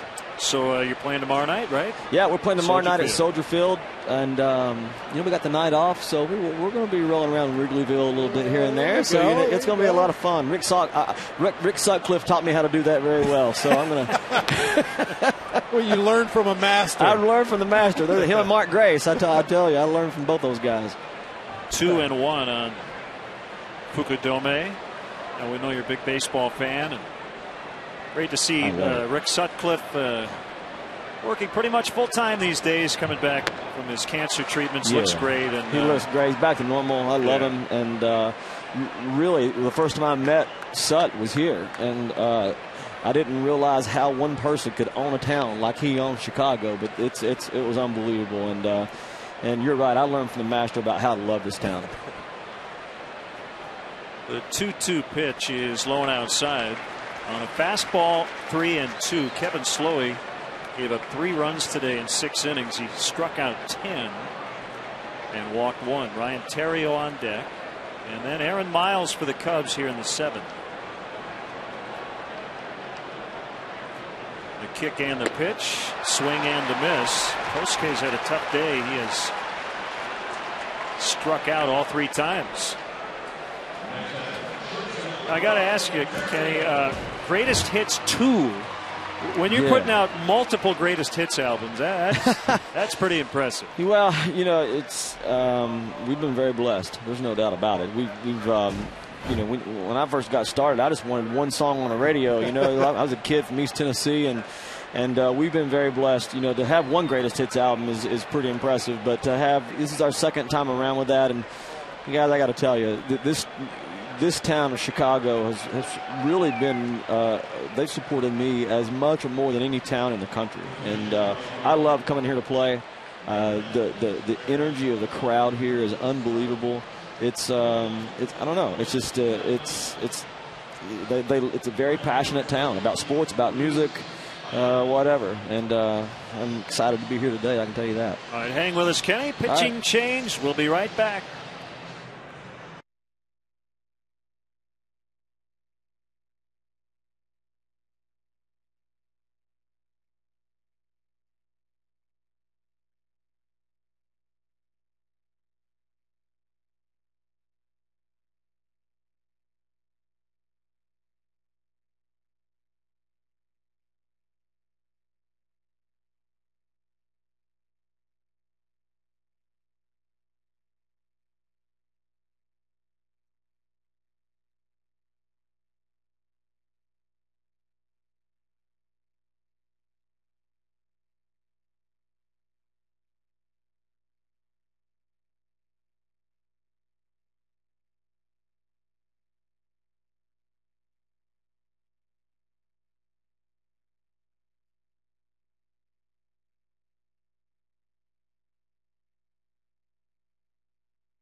Right-hander Luis Ayala on for the Twins, and on the first pitch he got Ryan Theriot to bounce out to Joe Creedy. So all of a sudden 2 outs. And Creedy was deciding whether to let it go foul or not, but he had a relatively routine play. It's Aaron Miles with 2 gone. Kenny Chesney's in the booth with us. I wish I could play second base for the Cubs. That would be your dream, huh? That's Second it. base for the Cubs. That's it. Well, the Cubs would probably have a dream of playing on stage with you tomorrow night. Kenny, A lot of them are coming, so it'll be fun. Thanks so much for your time. Have a great guys, show thanks tomorrow for having night. me back in the booth. I love it. Thank you guys for having me. Appreciate it.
5-3 Minnesota. Aaron Heilman still on, facing Nick Punto. Ball one.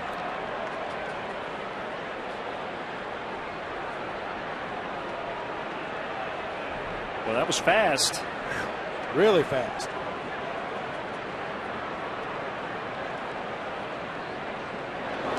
And Ayala. Ayala threw 2 pitches. Got 2 outs.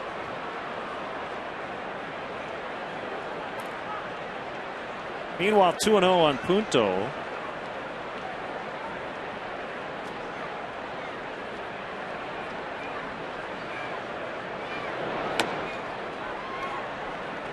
And that's a strike. Matt Tolbert, switch hitting infielder, is on deck.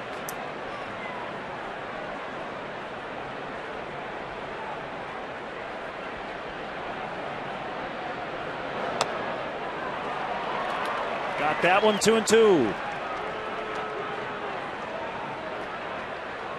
Or check that. Luis Ayala on deck. I have no idea what I was looking at.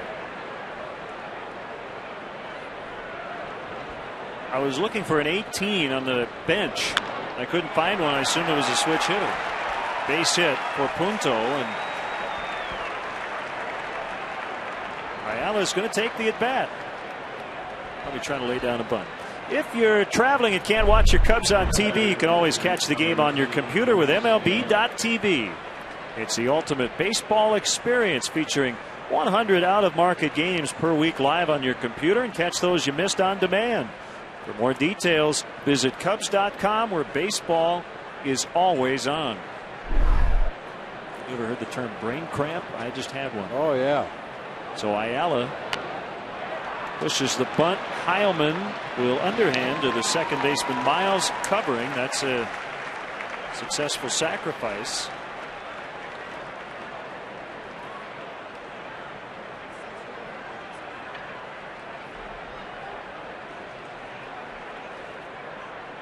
If you'd like to send us an email, lenandbob@chicagonow.com. Rolling back around to the top of the order for the Twins. The Cubs were able to throw lefties against those 2, 3, 4 hitters in the Twins lineup the last 2 at bats, but Sean Marshall, Jason Waddell, both out of the ball game now. No more lefties left in the bullpen. Right-hander's going to have to do battle against the middle of this Twins order. Now let me ask you this. You think Ron Gardenhire knew Nick Punto was going to lead off the inning with a single, so his pitcher could just lay down a bunt? Well, if he's not that good, is he? If he did, he should be in Vegas rather than here at Wrigley Field.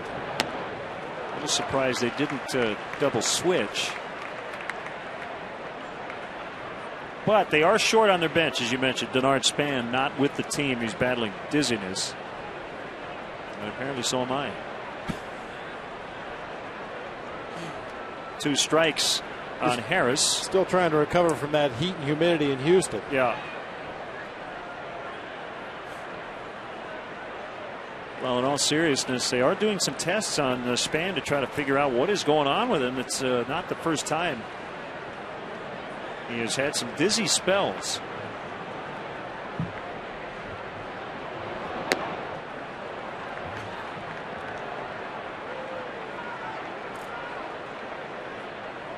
Right, Span was a big part of their offense and is a big part of their offense, hitting .291 before today's ball game. 12 stolen bases, had 4 home runs and 24 RBI. Real source of speed in that lineup. Base hit left field. Punto is going to be stopped at third by Scott Olger. And Harris has 3 hits against his original organization.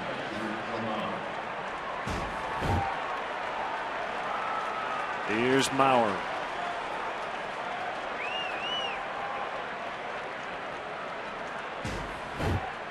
Not an ideal spot. 2 on with Joe Mauer at the plate. Already a home run today. 2 hits, a .313 batting average.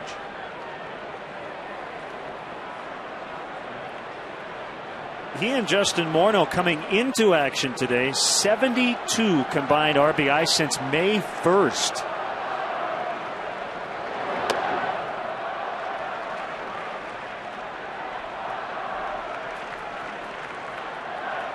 That's about as good a 1-2 punch as there is in baseball. I mean, you'd be hard pressed to look around either league and find back-to-back hitters in the lineup that are capable of doing the kind of damage that these two guys are.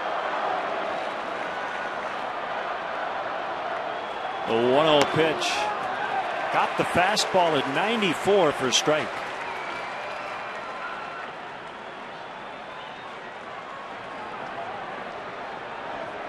Punto led off the inning with his second hit of the day. Harris recently singled.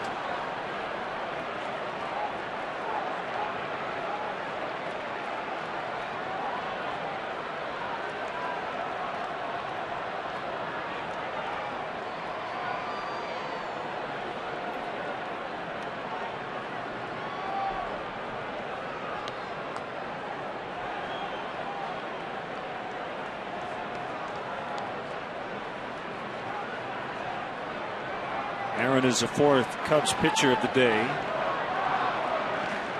And his 1-1 to Mauer is hit foul. So far, Aaron Heilman has frozen Mauer with a fastball in the inside corner. He raised his hands and backed away from it, thinking it was off the plate inside, and then actually beat him to the hitting zone that time with a 93-mile-an-hour heater up and out over the plate. I don't know if there's an easy way to get Joe Mauer out, but based on what I've seen today, go after him hard. You throw him an off-speed pitch, you're doing him a favor. Another fastball too high, and it's 2-2.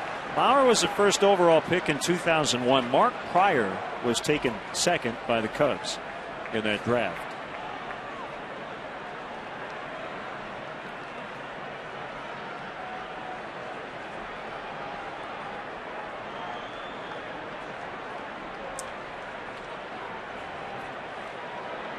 Long pause by Heilman. Now the pitch. Moved his hands. It's full.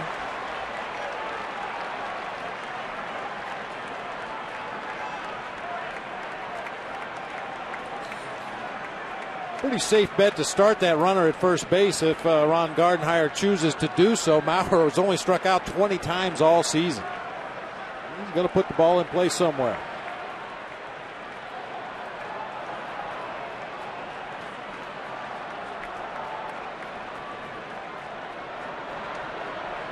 Harris takes off and a fly ball to right. And Bradley plays it off to the side, and he doesn't know how many outs there are. He just throws the ball into the bleachers. That's only the second out of the inning.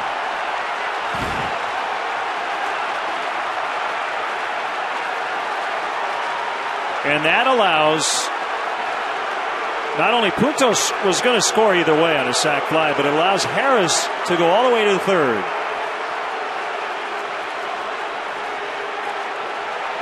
It's now 6-3.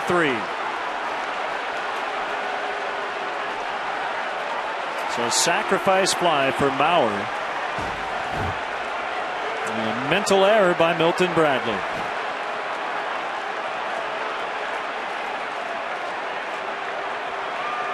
Boy, when it goes bad, it goes bad. Just remarkable the number of mistakes that not only Milton Bradley, but this Cubs team in general has made just in the most basic fundamentals of the game. Remarkable. A sacrifice for Mauer and an error on Bradley. And Morneau pops it up. Terrio's out. Fucadome, Soriano. It's Alfonso to haul it in. Cub fans not pleased at the moment. Did not cost them a run, but they're not happy. It's 6-3.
as he thought he had caught the ball for the third out. It was only the second out.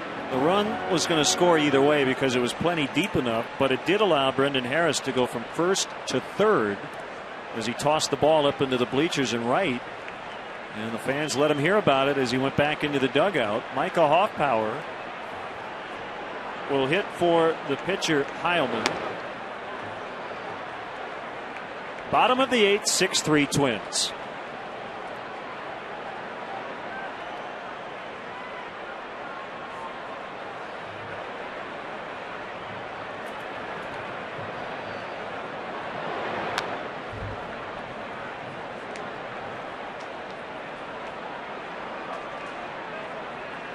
Well, I think one of the worst series, probably the worst series you and I have ever seen the Cubs play, was in Minnesota in 2006. Now, it's a totally different team.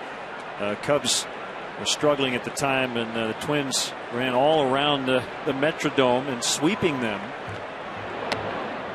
This has been aesthetically not a very pleasing day either, with all the strikeouts and then that mental error. But that one really has nothing to do with playing the Twins. It's just knowing how many outs there are. We showed you the scoreboard earlier, but the scoreboard is not the official keeper of the outs. You're supposed to know how many there are.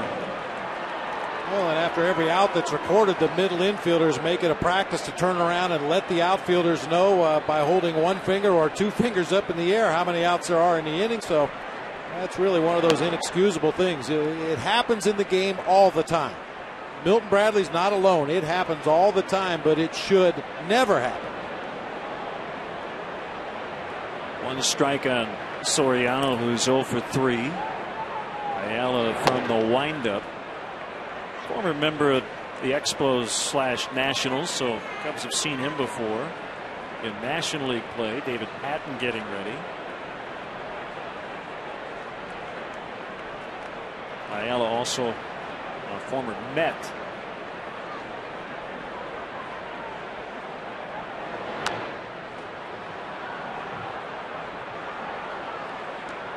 Well, I know in talking to some people who watch this Twins team every day, Guerrero is the righty. Harris is the lefty. That the Twins do put a lot of pressure on you. They run everything out, and they do everything they can to do those little things that we talk about all the time. Hey, the only reason they're called little things is because they don't make the highlight reels at the end of the day. You don't see the ball flying up into the stands. You don't see guys diving and making catches. It's just solid fundamental baseball. We call them the little things because they don't get the attention they deserve, but when you're playing winning baseball, they are the only thing.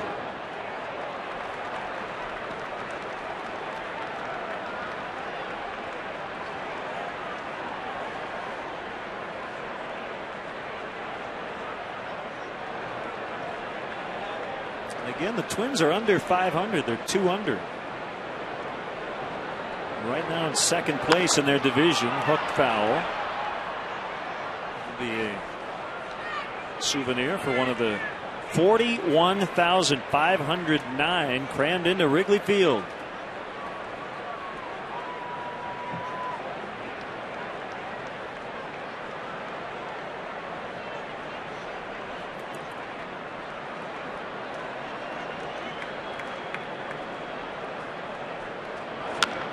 Base hit right field for Soriano. Good things happen, as his manager says, when he goes the other way. Let's step aside and see what's coming up on WGN.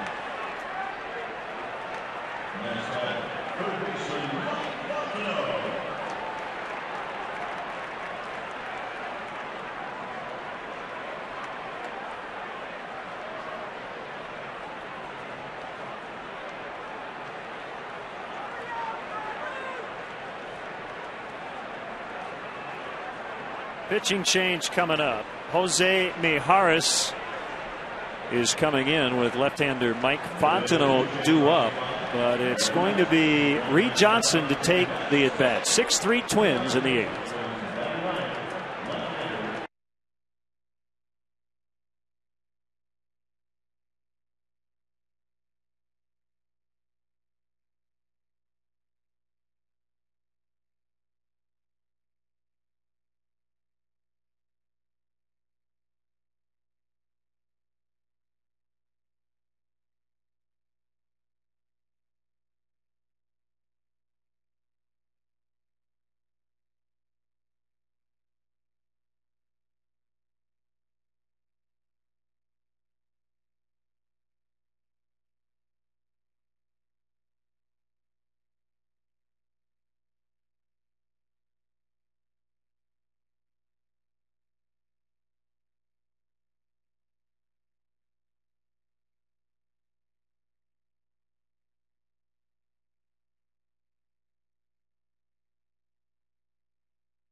from Caracas, Venezuela.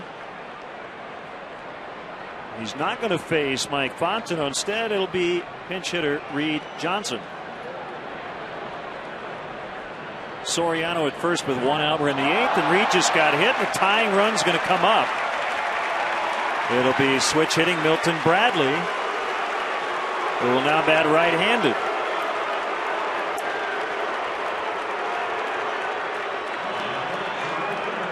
The amazing thing about this game, Len, you make some mistakes, you make some mental mistakes, you make physical mistakes, but the game always gives you an opportunity to redeem yourself at some point.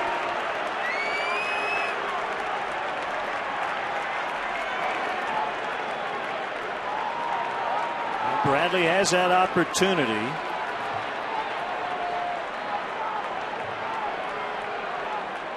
After forgetting how many outs there were out in right. Ball 1 on Bradley.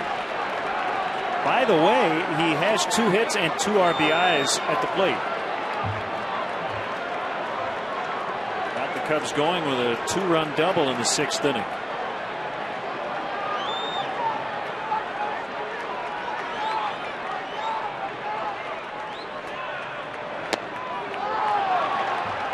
It's 1-1 on Bradley.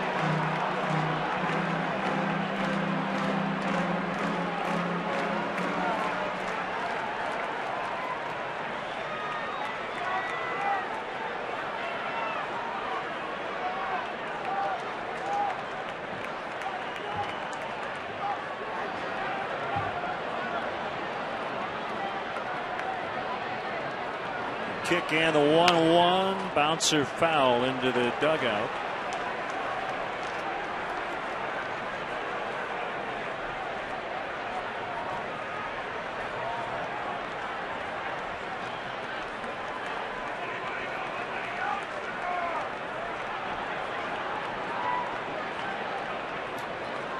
A single and a hit batter, bringing the tying run to the plate. Soriano, the lead man at second. Reed Johnson is at first.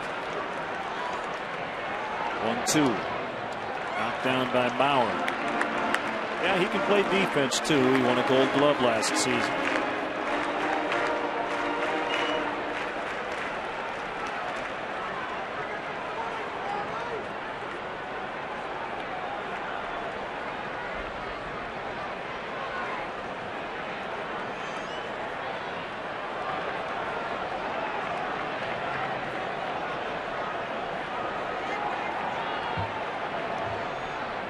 Two and two on Bradley. The next pitch. Broke his bat. Left field. Young the slide, the catch. Throw back to second. Soriano gets back in time.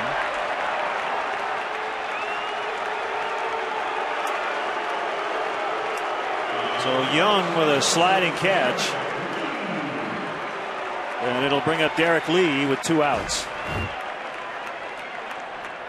Harris with a little cut fastball got right in on the hands of Milton Bradley. Looked like that ball might drop initially, but Delman Young closed ground in a hurry, made a nice sliding catch. Soriano back safely at second. And that's it for Mijares. Matt Guerrero, a righty, coming on to face Lee, with the Twins leading 6-3.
2-0 with a 231 over his last 16 appearances. Hasn't given up a lot of hits, doesn't walk many, and he faces Derek Lee. 2 on in the 8th. Strike 1. Looking ahead, their closer is Joe Nathan.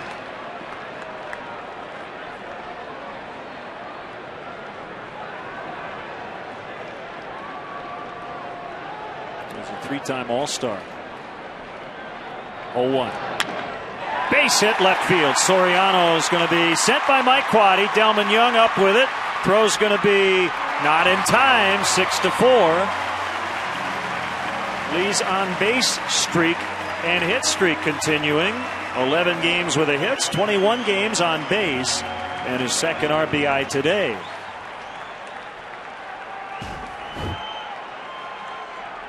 Lee gets a fastball, thigh high out over the plate, reaches out there and hooks it back in that hole in the left side. Mike Quade waited a long time before finally waving Soriano on around the bag at third. Young's throw way wide of the plate. But sneaking back into it. Brings up Soto. Johnson now the runner at second. Lee is at first. Tapper foul.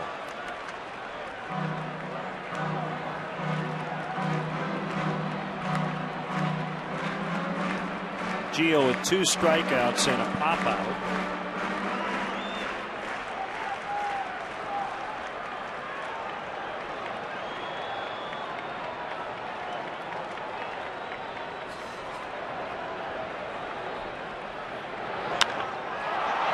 In the air, and it's Kadire to end the inning. The Cubs get 1 on the Derek Lee 2-out RBI single. Off to the 9th. 6-4 Twins.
Aaron Miles goes to third with Fontenot out. Michael Hoffpower into play left for Soriano. Rookie righty David Patton will do the pitching.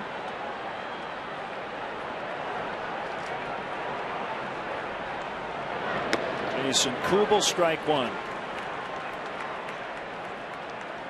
By the way, in case you're wondering, Alfonso Soriano's major league debut came as a shortstop with the Yankees 10 years ago. That's a deep fly ball for Jason Kubel.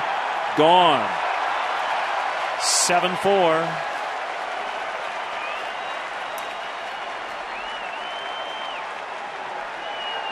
10th home run for Kubel.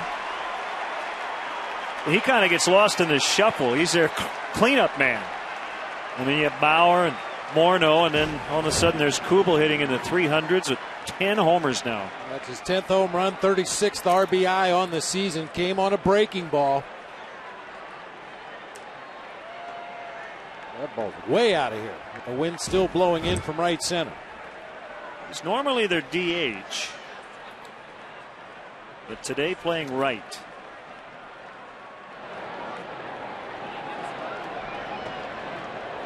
Back to Soriano for a second. Most of his time early in his career was as a second baseman. We're talking 155, 156 games a year at second. He was only converted to the outfield in 2006 when he went to Washington. And remember that? Frank Robinson was the manager, and Soriano didn't really want to go there at first, but then he embraced it. And at least today in the 9th, he's back at second. I guess the 3rd time with the Cubs. Creedy grounds to Terrio.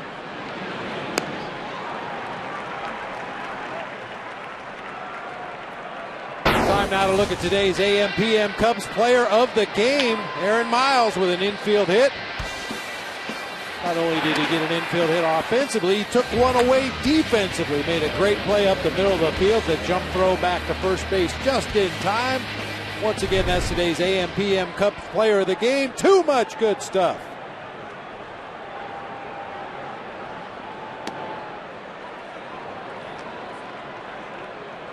Nothing in one to Kadire. Twins have got contributions from all over their lineup today. They have spread it around. I'll tell you one thing I've noticed about this Twins lineup today, and it's one game. It's hard to make a judgment based on one ball game, but when you throw a breaking ball for a strike, they get some pretty good rips at it. Kubel's home run came on a breaking ball. Good swing right there that time by Kadire on a breaking ball in the strike zone. Not sure if there's anything to be gathered from that to move forward the next 2 games of this series, but they take their hacks at those breaking balls.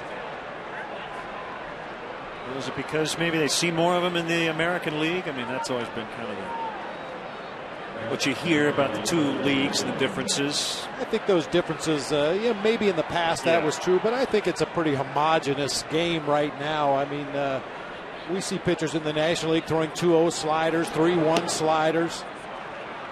I think it really just depends on the individual pitcher more so than trying to lump all the pitchers in one league together and saying these guys are all fastball pitchers and these guys are all breaking ball pitchers. I don't think you can do that anymore.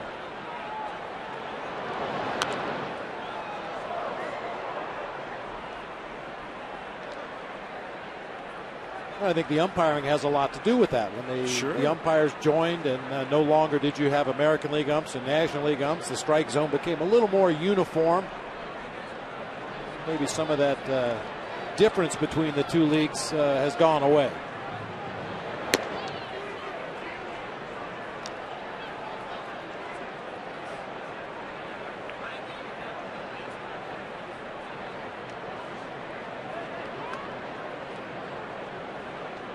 Fukudome, Terrio, and Miles due up in the bottom of the 9th. And it'll be against Joe Nathan.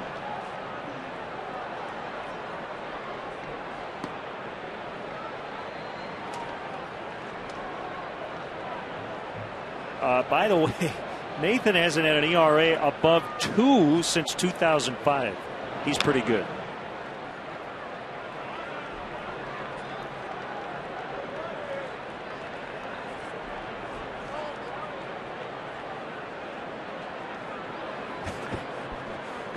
It makes you wonder how in the world this Twins team came into play today, 2 games under 500. I'm with you.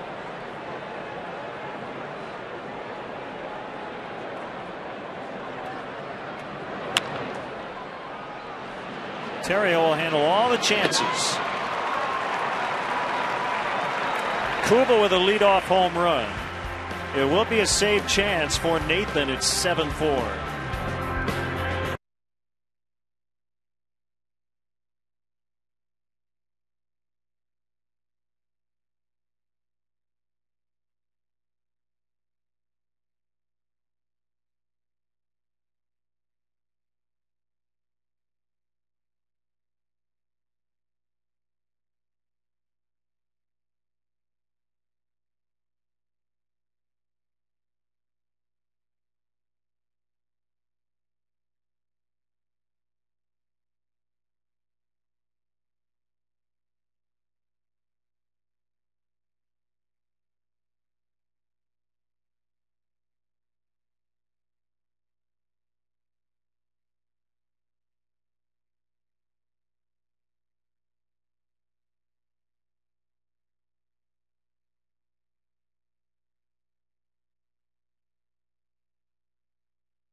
center to right.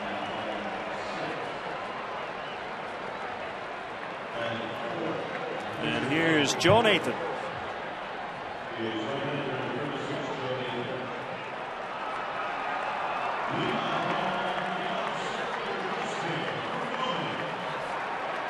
Another strike thrower is Joe Nathan. Only 5 walks on the season. Throws extremely hard.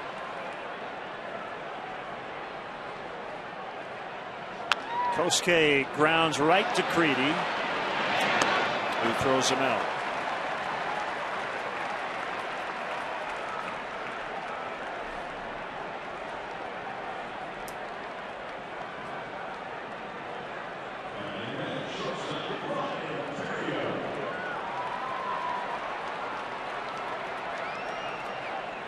Seven for Twins in the bottom of the ninth. Cubs coming off a 4-4 road trip. This is the first of 9 on this homestand. All coming against the American League Central.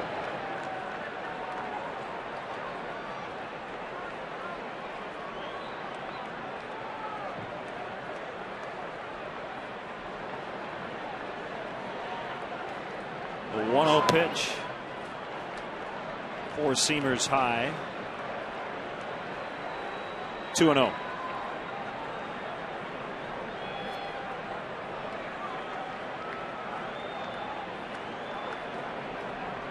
Ontario batting 7th today, and he's 0 for 3.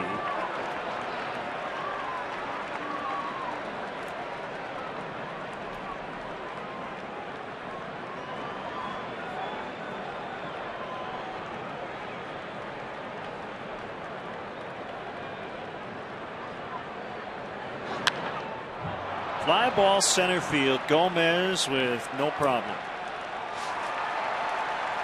2 outs. Cubs in jeopardy of dropping back to 500 for what would be the 11th time already this year. Twins have been at 500 12 times.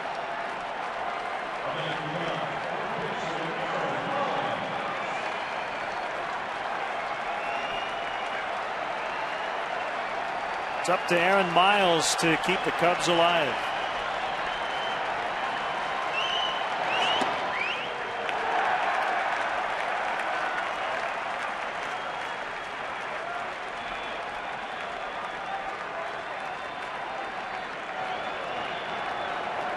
He's got his whole jersey on.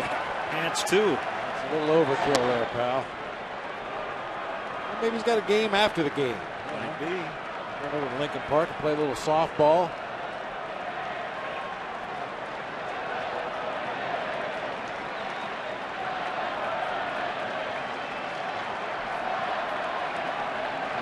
One pitch. Now it's 1-2.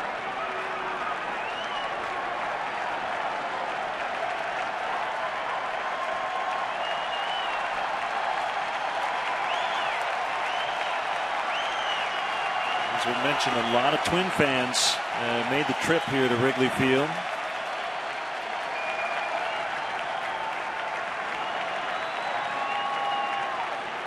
The kick and the 1-2 in on his hands.